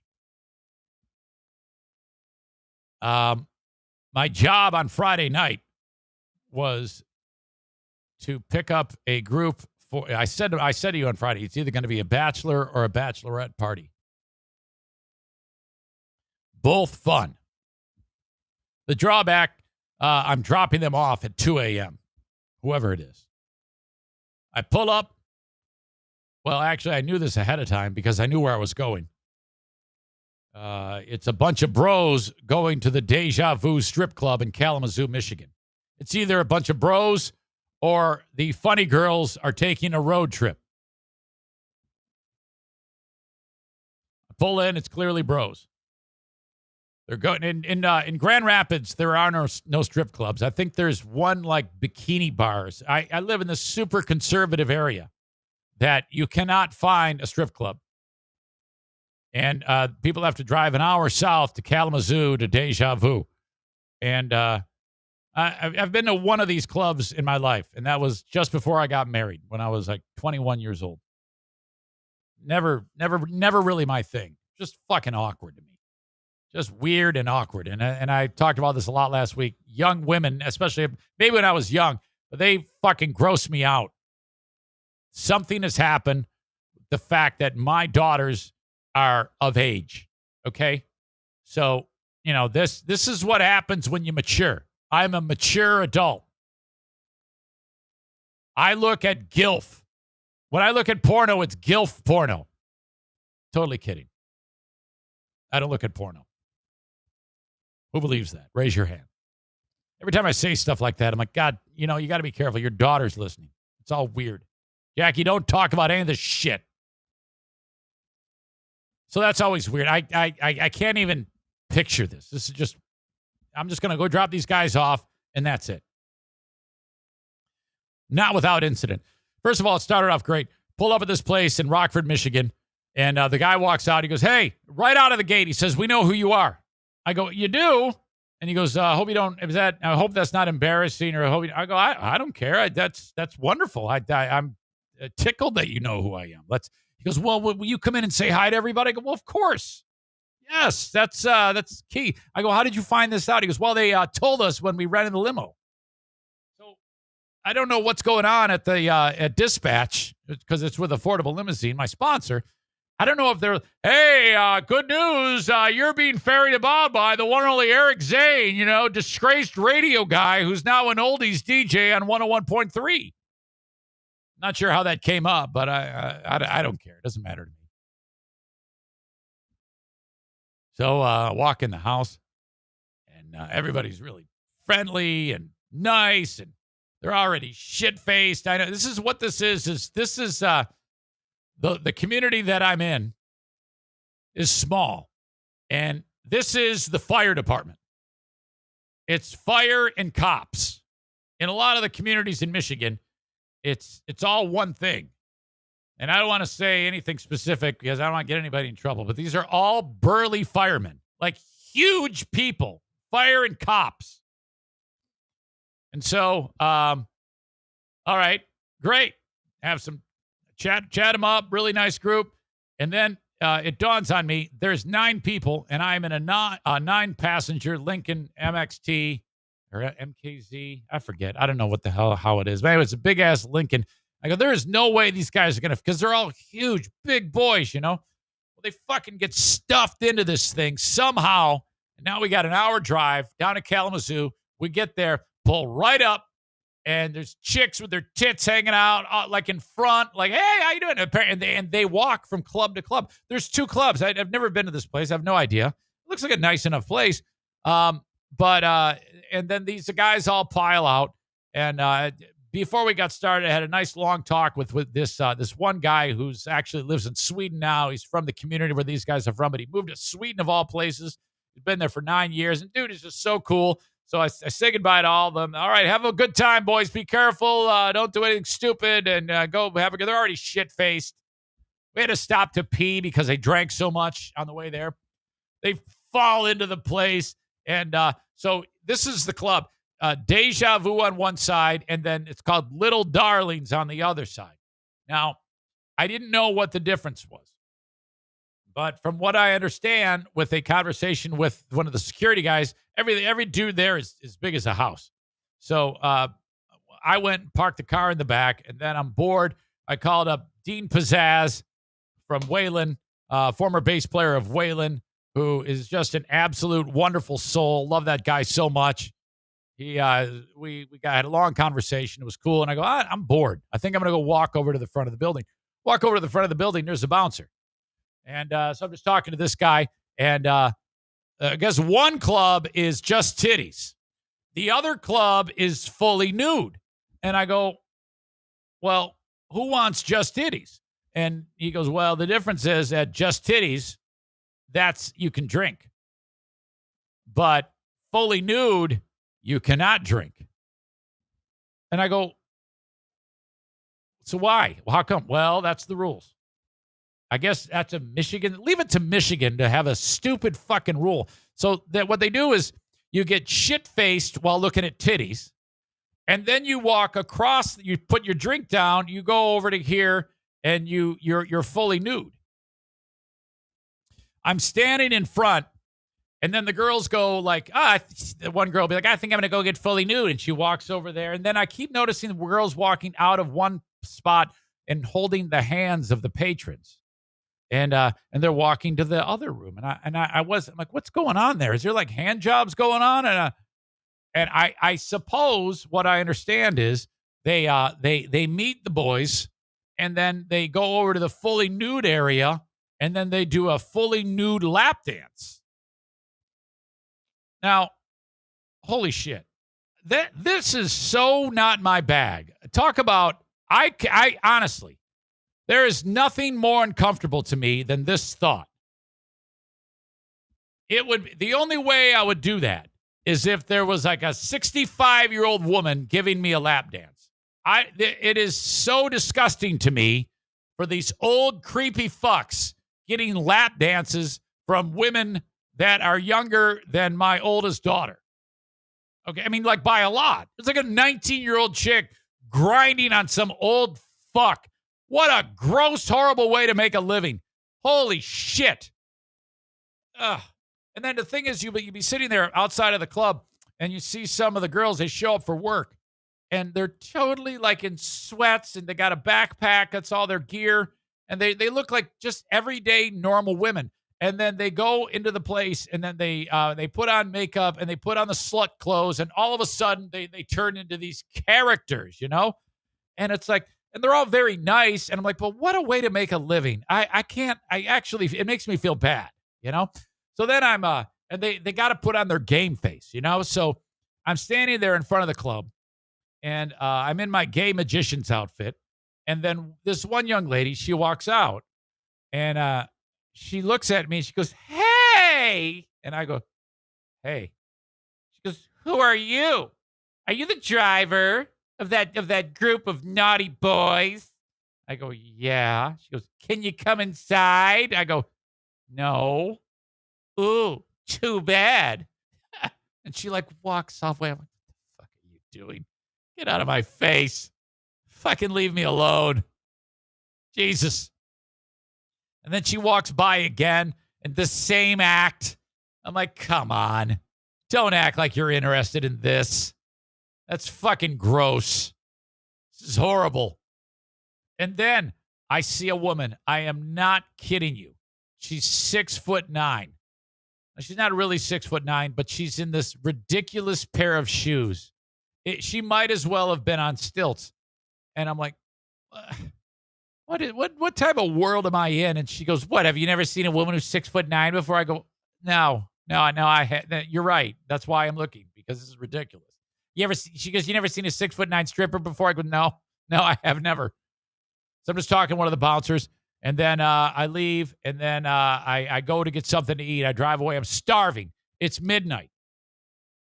And I go, I got to go get something to eat. And there's nothing open. Like 2 miles away from the club. My phone rings. It's one of the dudes. Hey, Eric, how are you? I'm fine, man. What's going on? Well, we had an unfortunate incident. One of the boys got kicked out. He's going to come back. He's out in front of the place. Where are you? I go, I'll be back there in 1 minute. The guy, it's the nice guy I was talking to start the evening. Really, I mean, super laid back, really handsome, tall young man, not even drinking. So I walk up to him, I go, I did not expect to see you here. I would have thought it would have been one of these drunk degenerates. He goes, yeah, exactly. I go, what the fuck did you do? This lady, his stripper comes up to him. She goes, you want a lap dance? And dude says to me, he goes, now, last time I was here, it was years ago, before I moved to Sweden. It was like $15 for a lap dance. And dude goes, how much is it? She goes, it's $25. He goes, oh, okay. Price increase, but all right, $25. And she goes, plus 100% tip. And he's like, well, all right, what the hell? She's got to make a living too. She wants to do a lap dance for me. So, all right. She does a lap dance. He's like, okay, $50 is, that's flying out the window. No big deal. I have no idea how this works. I just would have thought you'd have paid her. Apparently, the way they do it is they then lead you to a cash register and you pay, which, how fucking weird is that? This is all just crazy to me. And the guy behind the cash register, all right, what'd you get? He got a lap dance. Okay, that'll be $70. He's like, $70? Hey, this started out at I thought 15, now it's 25, now it's 50, now it's $70. Yeah, it's $70. They ring him up for $70. He's like, what the fuck is happening here? And then he thinks he's got to leave a tip for the $70, so it now has turned into $80. Well, he feels ripped off, and he goes, hey, can I talk to the manager? And the chick who just gave him the lap dance goes, yeah, sure. So he goes to the manager, and dude is describing it to me as, yeah, so I'm talking to her, and she's like rolling her eyes at me, and she's giving me the business. She's not even listening to me, and so he's getting agitated. So he didn't keep a level head, I guess. You know, I mean, if it were Eric, I would have just laid low and just kind of try to talk my way through it. But he's kind of like half pissed. She senses that he's half pissed, and she looks at him. She goes, "You know what? This is the way I look at it. You got the lap dance. You paid for it. And I don't like the way you're talking to me. So get the fuck out of here." And then he turns around and there's this dude. You ever see Game of Thrones, the guy who plays the mountain? He's standing right behind him. And he goes, "Let's go." And all she had to do was like motion, like snap her fingers. And then there he was. Dude, they threw him out. Here he is telling me the story. I go back to the front. I'm talking to the bouncer. I'm not trying to smooth anything over. I'm not even paying attention. And the guy goes, "You the driver?" I go, "Yeah." He goes, "Yeah, your group's making a lot of noise." I go, "Like they're loud?" He goes, "No. I mean, like trouble." I go, "My group." He goes, "Yeah, you might want to say something." I go, "I'm not saying a word."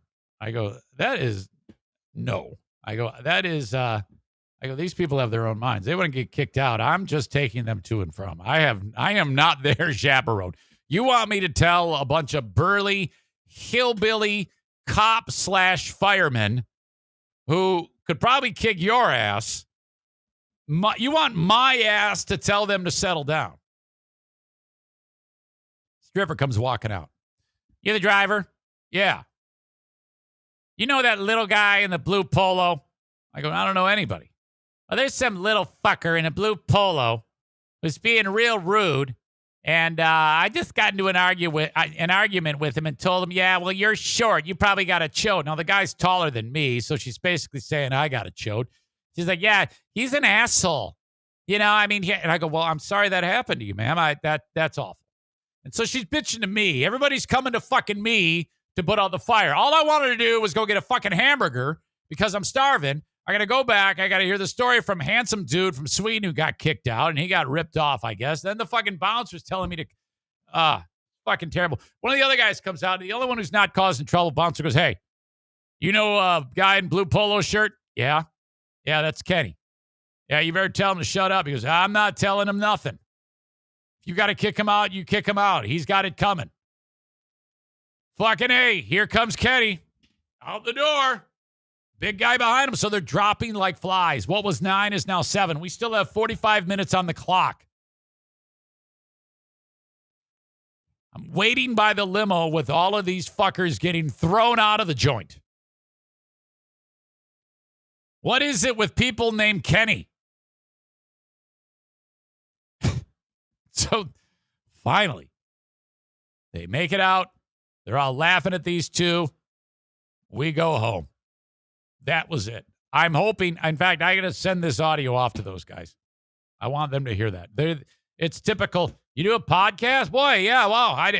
How long you been doing that? I don't know, 3 years. Nobody has any idea that I do a podcast. No one. "What you been doing, man?" "Well, this and podcasting every day." "Oh, my God. I was clueless." Remarkable. Okay, become a sponsor of the Eric Zane Show podcast. If you want in on this racket, I can put you in front of a growing audience. I have had just a spectacular month for audio downloads on my podcast. I'm in the process of moving the whole shooting match over to Twitch, where the audience will continue to grow. My God, big things on the horizon. I built the show with the sponsors behind me. From just, doing what I've done for the last 3 years, and now it really seems to be taking off. So I haven't changed the pricing. Everything is still as it is. Handshake deals. If you want info, reach out to me, Eric at ericzaneshow.com, and I will tell you how it works. Big shout out to Sam Borman, who works for Anu Sushi, ANU Sushi. They have sushi spots all throughout the area. If you want more information, just find them online. Anu Sushi. Try their sushi. You see it at a lot of vendors and grocery stores and stuff like that. And they're not sponsors yet. They're getting to that point, but they delivered to me a whole pile of sushi on Friday. Thank you, Sam. You are fantastic. And thank you to Anu Sushi. Hope to have you on the podcast before long. My friends at Horizon Hydroponics, always inviting you to check them out online, Horizen, hydroponics.com. One of my sponsors that you can take advantage of anywhere in the USA. 4 brick and mortar locations in Michigan, here in Grand Rapids on Alpine. Also the Growers Outlet in Byron Center, that great community. Minus 1 resident. And then Kalamazoo and Lansing. Excuse me. Horizen, hydroponics.com. If you're growing anything at all, you can buy it online, ship it to you. $250 or more on your purchase, you get it delivered for free. Save 10% with the coupon code Zane Show at checkout. You can do all that too if you're picking it up as well. Like maybe you only have $50 worth of stuff you want to order. Zane Show at checkout, save 10%, and then go and pick it up if you're kind of in the area. Stand by. Holy shit.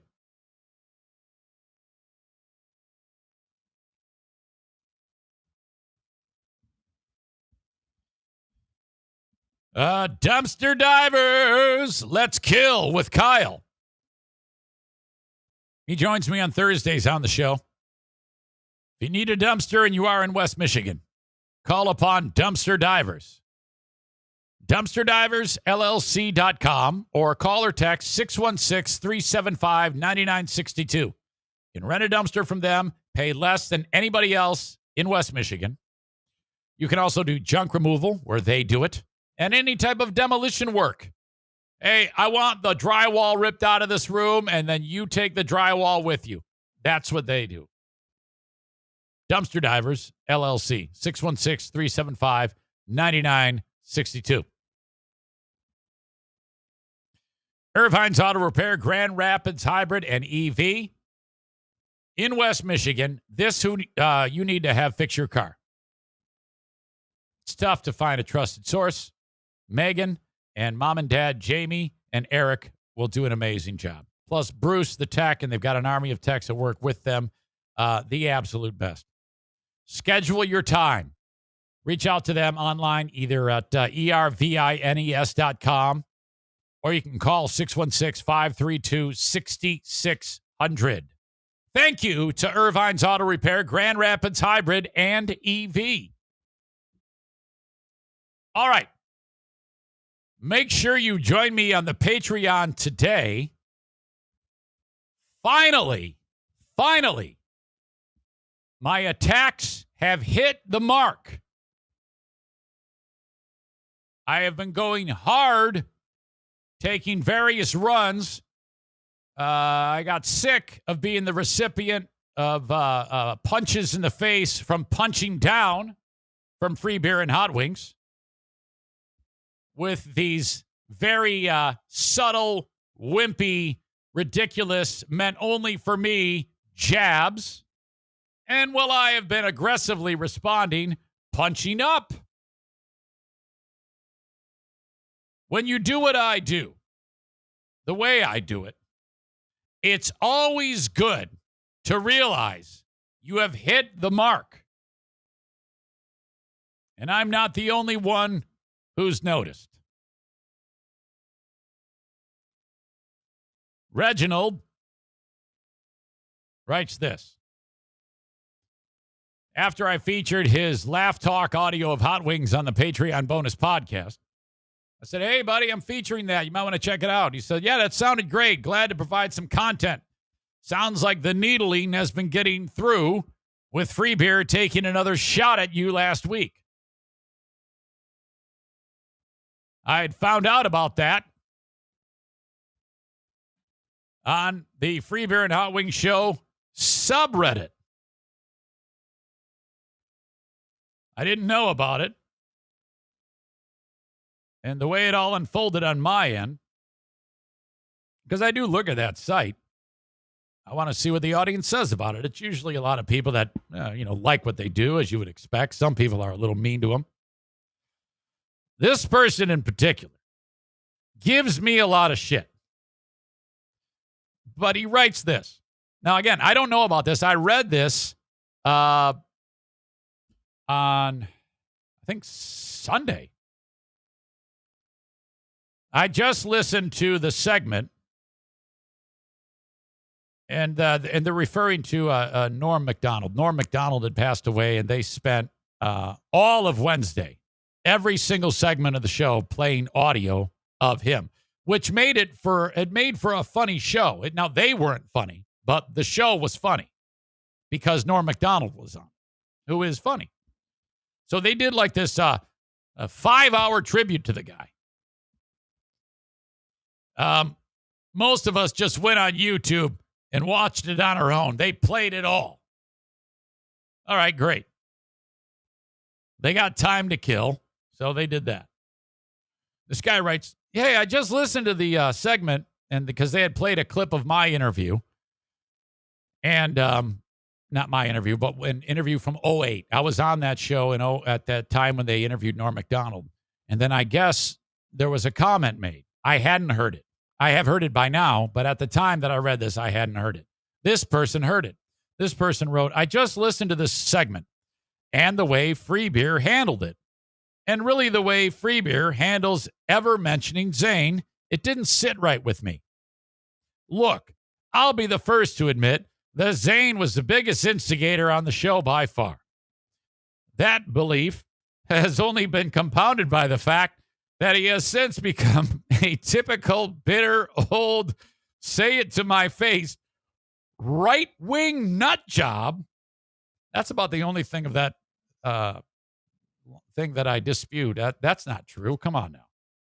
Who gets his jollies from trying to acquire listeners through hatred?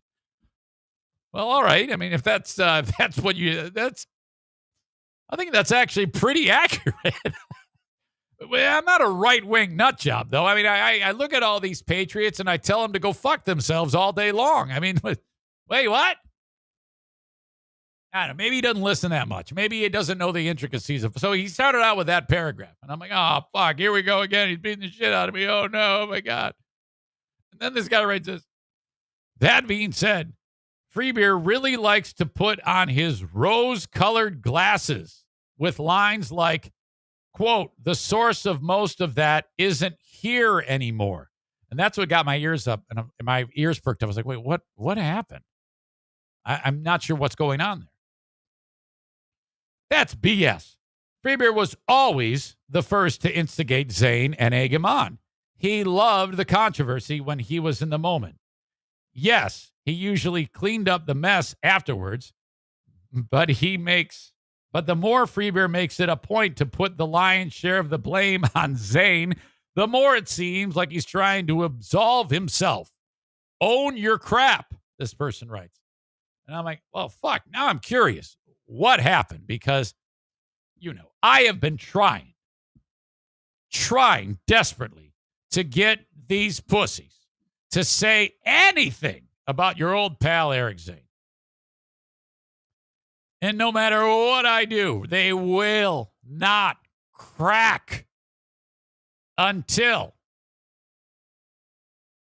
their segment 17 segment, which is behind a paywall. So I will return the favor, and behind my paywall, I will play you the audio of the Burn King himself and what he said, because there's more context to it and more that I have to divulge about it, including my text to him 12 hours ago, 15 hours ago, that has reignited this fight. And I am so excited about this. I cannot wait to share this with you on the Patreon. Okay? Just know there was terrific dialogue between the two parties. And I'm excited that he actually found a spine to do that. To even say something in the wimpy way that he does. He still said it, so I do give him credit for that. He might even have half a testicle now. Just know, it's on. I'm probably going to call upon you all for assistance in this war. And I think we'll win. We'll see how the Burn King responds going forward.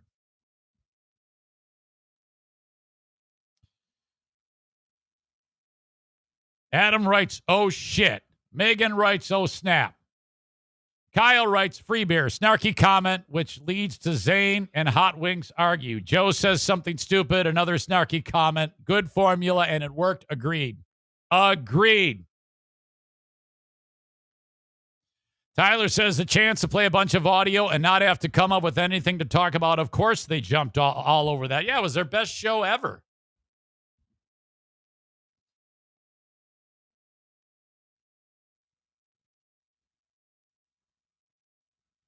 Aram writes, you are doing him a favor by making his boring podcast potentially something to listen to hear his responses. Adam says, what day was that segment 17? It was Friday. In fact, it was Wednesday. In fact, what I'll do is this. On the comments of this podcast, I will give you the link to download it for free. We've talked about this, how they make audience members pay for it, and then they provide it free. All you need to do is click that link right there, and you can then see the Wednesday show. You'll have to scroll down a little bit, and then there's a timestamp and everything. The Burn King is talking about the 2008 interview that we did as a team. He's not happy with the performance, and he addresses that in the sad, mopey way that he does everything. It makes me so happy to be able to address this pussy the way that I can now. To be emboldened and not worry about having to, there was a time when I actually cared about the relationship that he has since destroyed in January of 2021. This is all your fault. We were doing great with the dialogue. Talking to Steve, gave you your fucking property back, told you I wouldn't fucking go back on you anymore on this podcast. We shared a lot of nice conversations via text about when my mother passed, when your wife went to go find a better husband, when Connie died. It was all good. Why did you have to go that route and fucking knife me the way you did in January? That's what brought this on. I never forget a jersey number. You're fucked. You know how I am. I'm never going to let this go. You are fucked. I don't know what you're going to do. This is going to get bad, man. I'm not even kidding. And I've got all the time in the world to do it. Holy shit. What are you going to do? I feel bad for you, man. All right. I'll break down the conversation and play you the audio of the Burn King on Patreon. What a moment. What a moment. Okay. I want to get into this local story.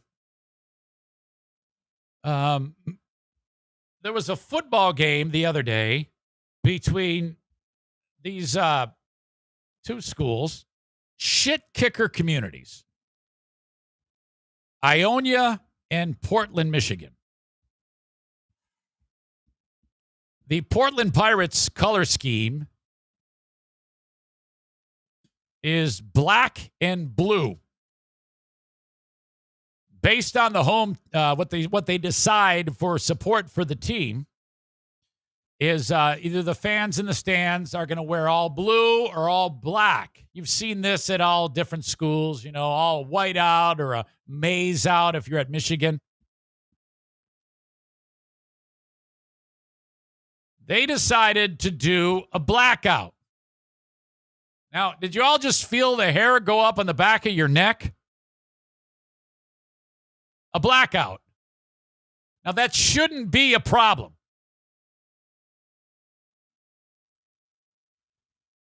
But it is. I don't think it's a problem. Some do. Not so much that they're wearing black. But the problem arises because at least one member of the student body in like the student section had the black shirt on, the black hat on, and he put black face paint on his face. Now, we are at a time when if a person does that, people just say, well, you're in blackface. That is not true. And I think we need to understand this. You can't just say someone's in blackface because there's a in this story, they talk about the actual definition of it. That's done to ridicule. That's aimed at black people. Context matters. I'm sorry. So if there's black face paint on, you can't say someone is a racist. People have gotten too liberal with accusing people of terrible things. So this poor kid in this story, some crazy bitch shoots video with that he doesn't know he's being shot, which I don't know if is a good idea. I think you're opening yourself up to a lawsuit if you then run to the TV station and the TV station puts that kid's face unblurred onto the TV for the world to see. And they have framed it of racism on this poor little fucker. They're using the word racist and blackface on this kid who's just going, score a touchdown, score a, let's go team. Holy fuck. And they covered it on the fucking news. And this kid is none the wiser. The schools had to respond. This is bullshit. A video taken during an Ionia High School football. Hold on a second. Let me back this up because I want to include, let me do a screen share here so you can actually get the gist of it. And you'll see this busy-bodied bitch who is going out of her way to screw with this kid. Oh, shit. Hold on. Give me a second, for God's sake. A video. Oh, my God. I suck so bad. Shit. There's an ad. Of course there's a fucking ad. Damn it. I was sitting in my blind and I missed Hold on, this give me a 10-point few buck, seconds to get and then this I had started. a heart That attack. pisses me off. The pain was You can like see I this had for a yourself. tractor parked on my chest. So you called your Damn wife it. Sandy to pick you up in a golf cart? Then she drove me Skip to Reed ad City and then Hospital go. where the doctors realized I needed A video taken during an Ionia High School football game is raising some concerns. It shows a student wearing blackface in the student cheering section. Some are worried that the students involved were not told to take it off, and it's Okay. Again, these reporters are calling it blackface, which is a fucking terrible thing to say about someone. You need to say, first of all, it's black face paint. But they don't do that. I mean, I am all for pointing out a fucking racist scumbag, but to do it like this is bullshit for the poor kid. And they don't even, all they do is hear one side of this fucking story. sparked a deeper discussion. On your side, reporter Keely Lovern spoke to the woman who recorded the video.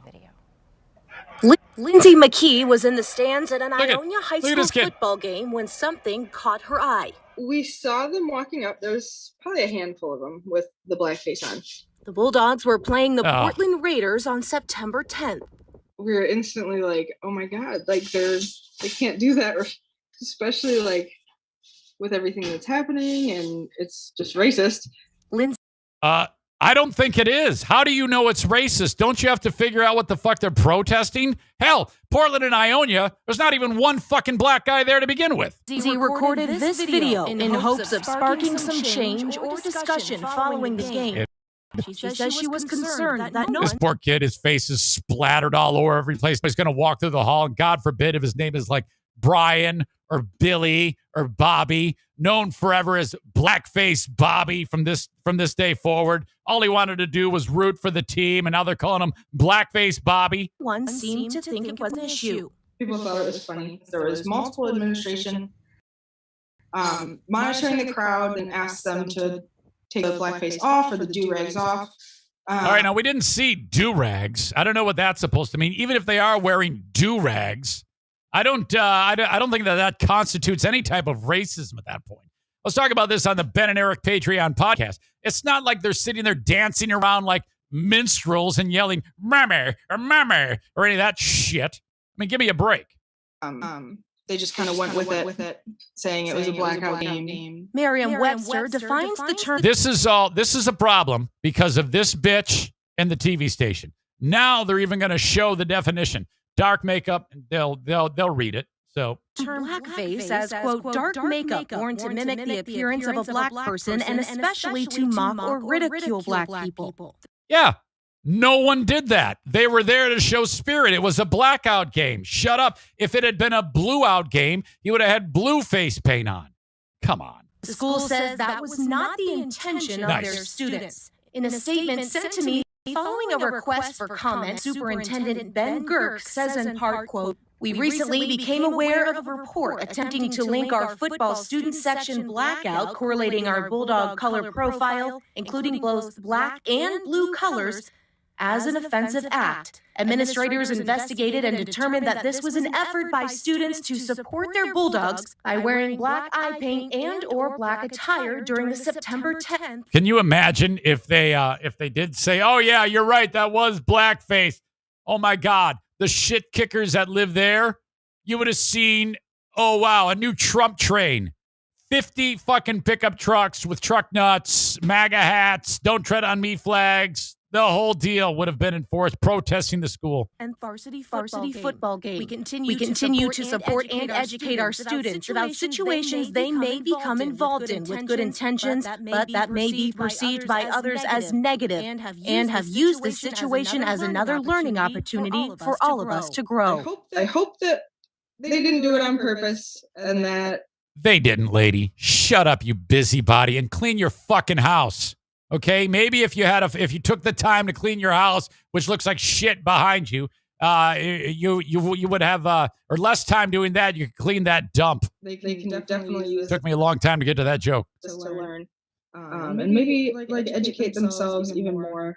Lindsay McKee says because there's no education needed, you stupid bitch. The kid fucking cheered on the football team. This is ridiculous.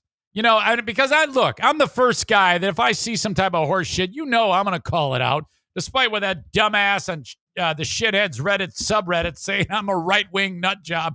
Now, I'd like to think that I'm pretty progressive in my views on the world, but this lady is a fucking bitch and stupid.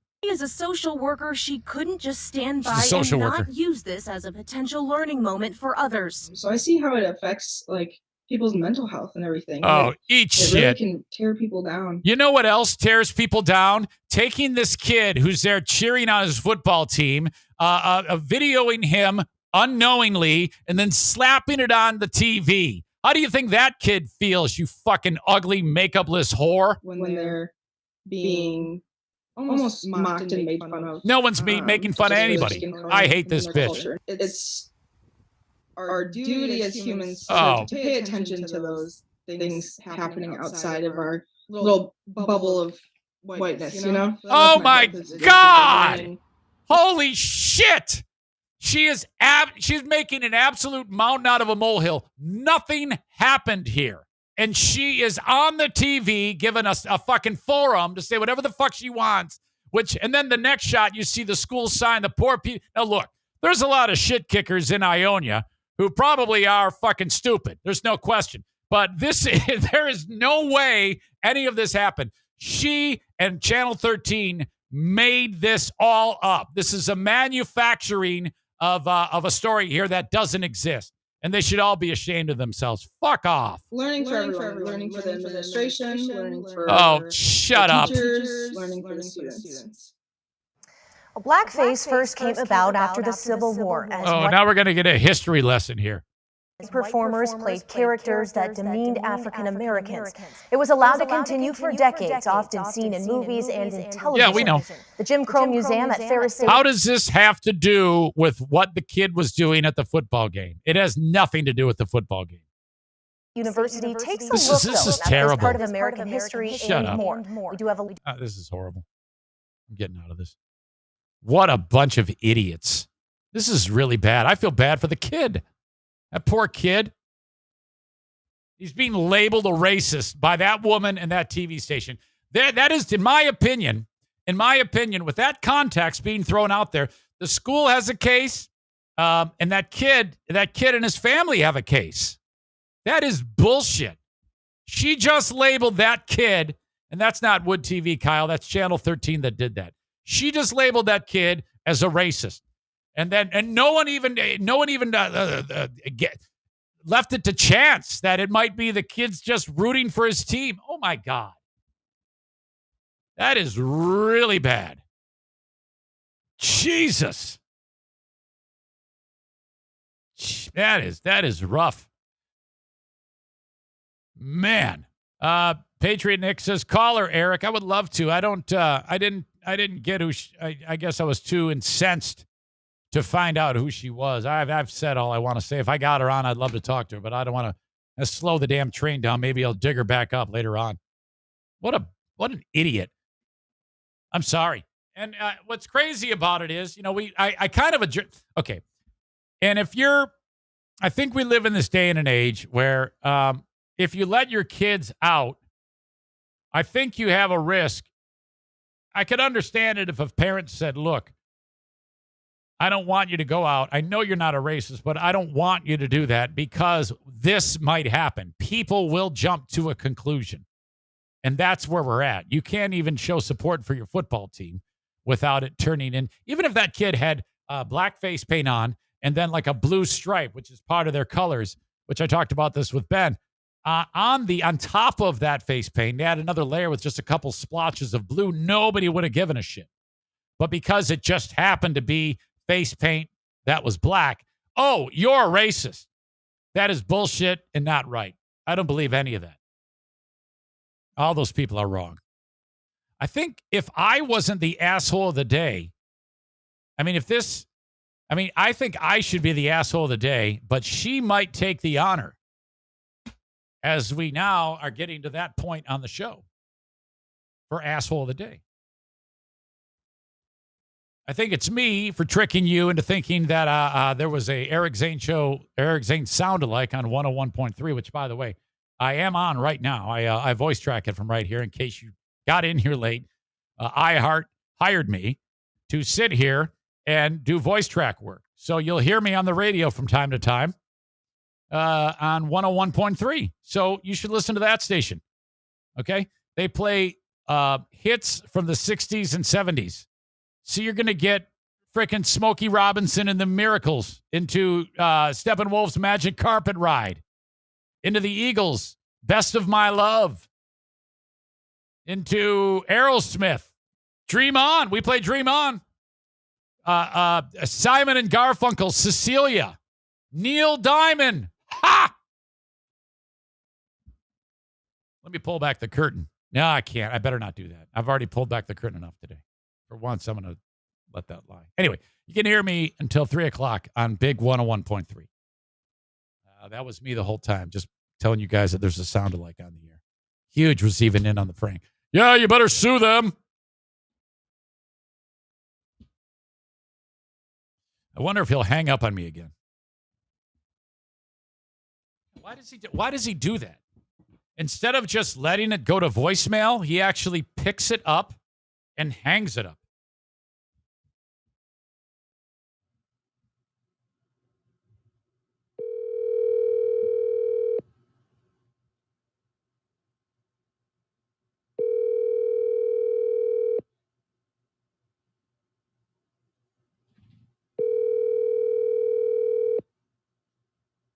Come on, Bill, do it.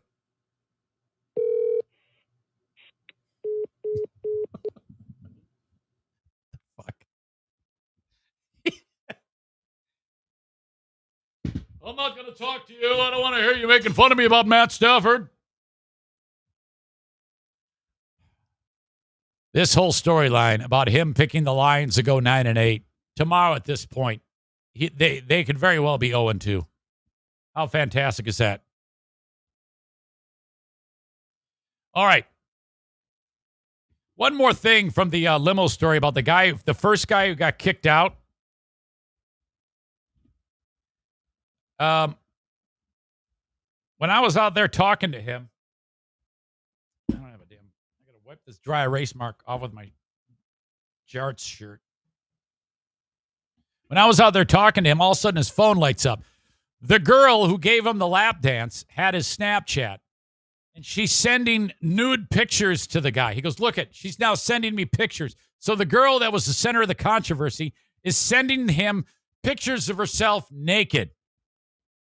I'm like, what the fuck is going on here?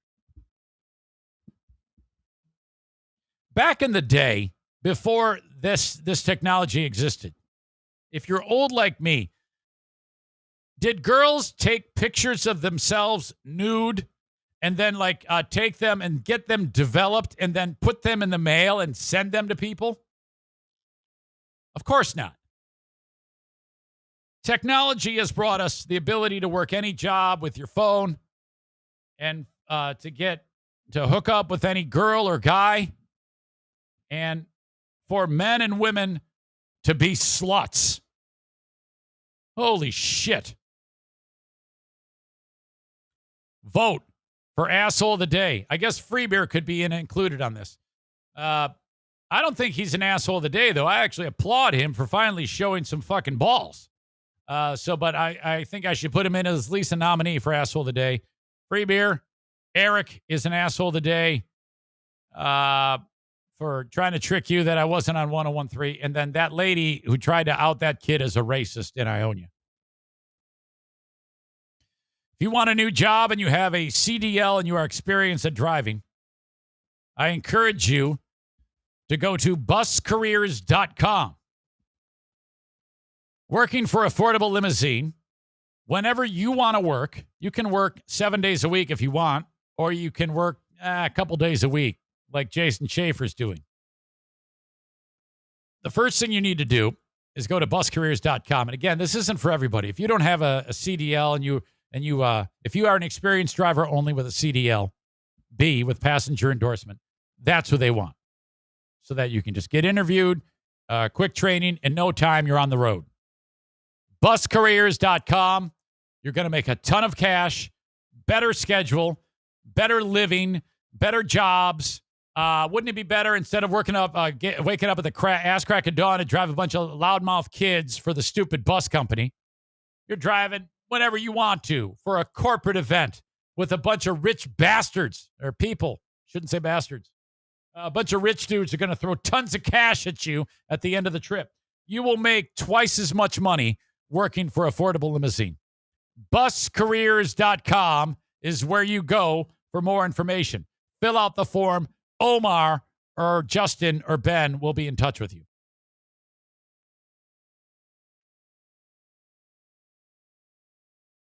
Thanks to Frank the Tank Fuss from My Policy Shop Insurance. He is an independent insurance agent. He can get you insurance, and he does it all for free. You will save money. He does all the shopping for you. Whatever you're paying for insurance now, the Tank will get you into a better policy for less money. We're talking health. We're talking dental. We're talking life. We're talking auto. Whatever you need, the Tank will take care of it. It costs you nothing to call upon the Tank. Medicare in you or someone you love's future, they're turning 65 or you're turning 65 in the next 6 months, call the Tank. If you're going to buy insurance from the marketplace like I've had to do for the past few years, call the Tank. That's the most helpful in my opinion. The Medicare assistance and buying on the marketplace, because there's a lot of hoops to jump through to get that done. Tank takes care of everything. You go to buyinsurancehere.com for more information. And again, this doesn't cost you anything. It's free. Buyinsurancehere.com. Have an expert take care of everything insurance-wise, even if you get insurance from your employer. You know that re-enrollment period that everybody hates? You have to sit through the stupid meeting. They give you a book of shit to review. Fuck that. Give it to the Tank. He'll take care of it. Buyinsurancehere.com. My Asshole of the Day segment is brought to you by TC Paintball and JM Synthetics.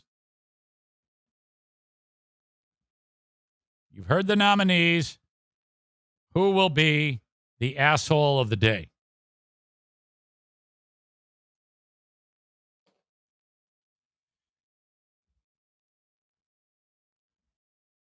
Wow.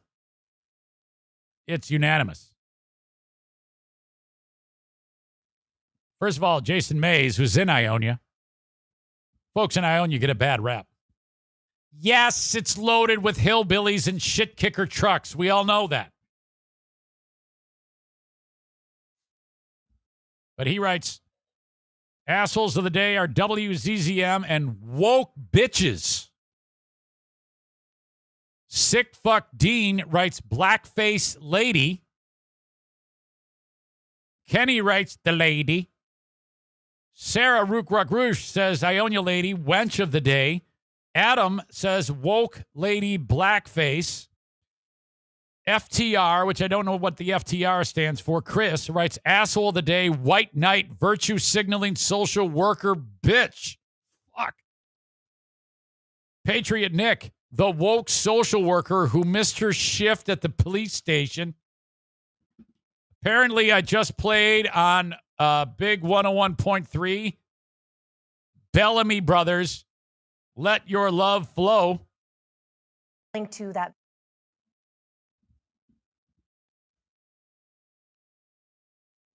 So make sure you listen to Big 101.3 to hear all that. The lady, the woke social worker, is your asshole of the day. We need to have a conversation about racism. No, we don't. Nothing racist happened. Shame on ZZM, too, for running with that story like it was blackface. That poor kid being labeled a racist. What if that kid is the kid in the school who already might be a little marginalized? Maybe he gets picked on from time to time. Ever consider that? And then now here he is, minding his own business. He doesn't know he's being recorded.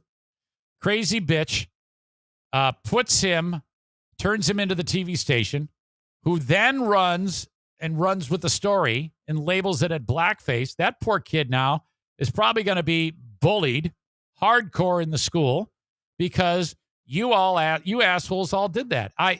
Maze, do you know those people? You need to lean on them and say that this is a fucking lawsuit. This is a slander lawsuit. Fucking A, man. Assholes. That pisses me off. All right, we're going to break down the conversation that I had with the Burn King. The war is on. This is going to get ugly, and I can't wait. And this is one you can't win. You cannot win this war. You are outgunned. You're outnumbered. Okay? There's nothing you can do. You are so fucked, and I'm so happy about this. All right, that's it. Have a good one. Talk to you next time. Bye-bye.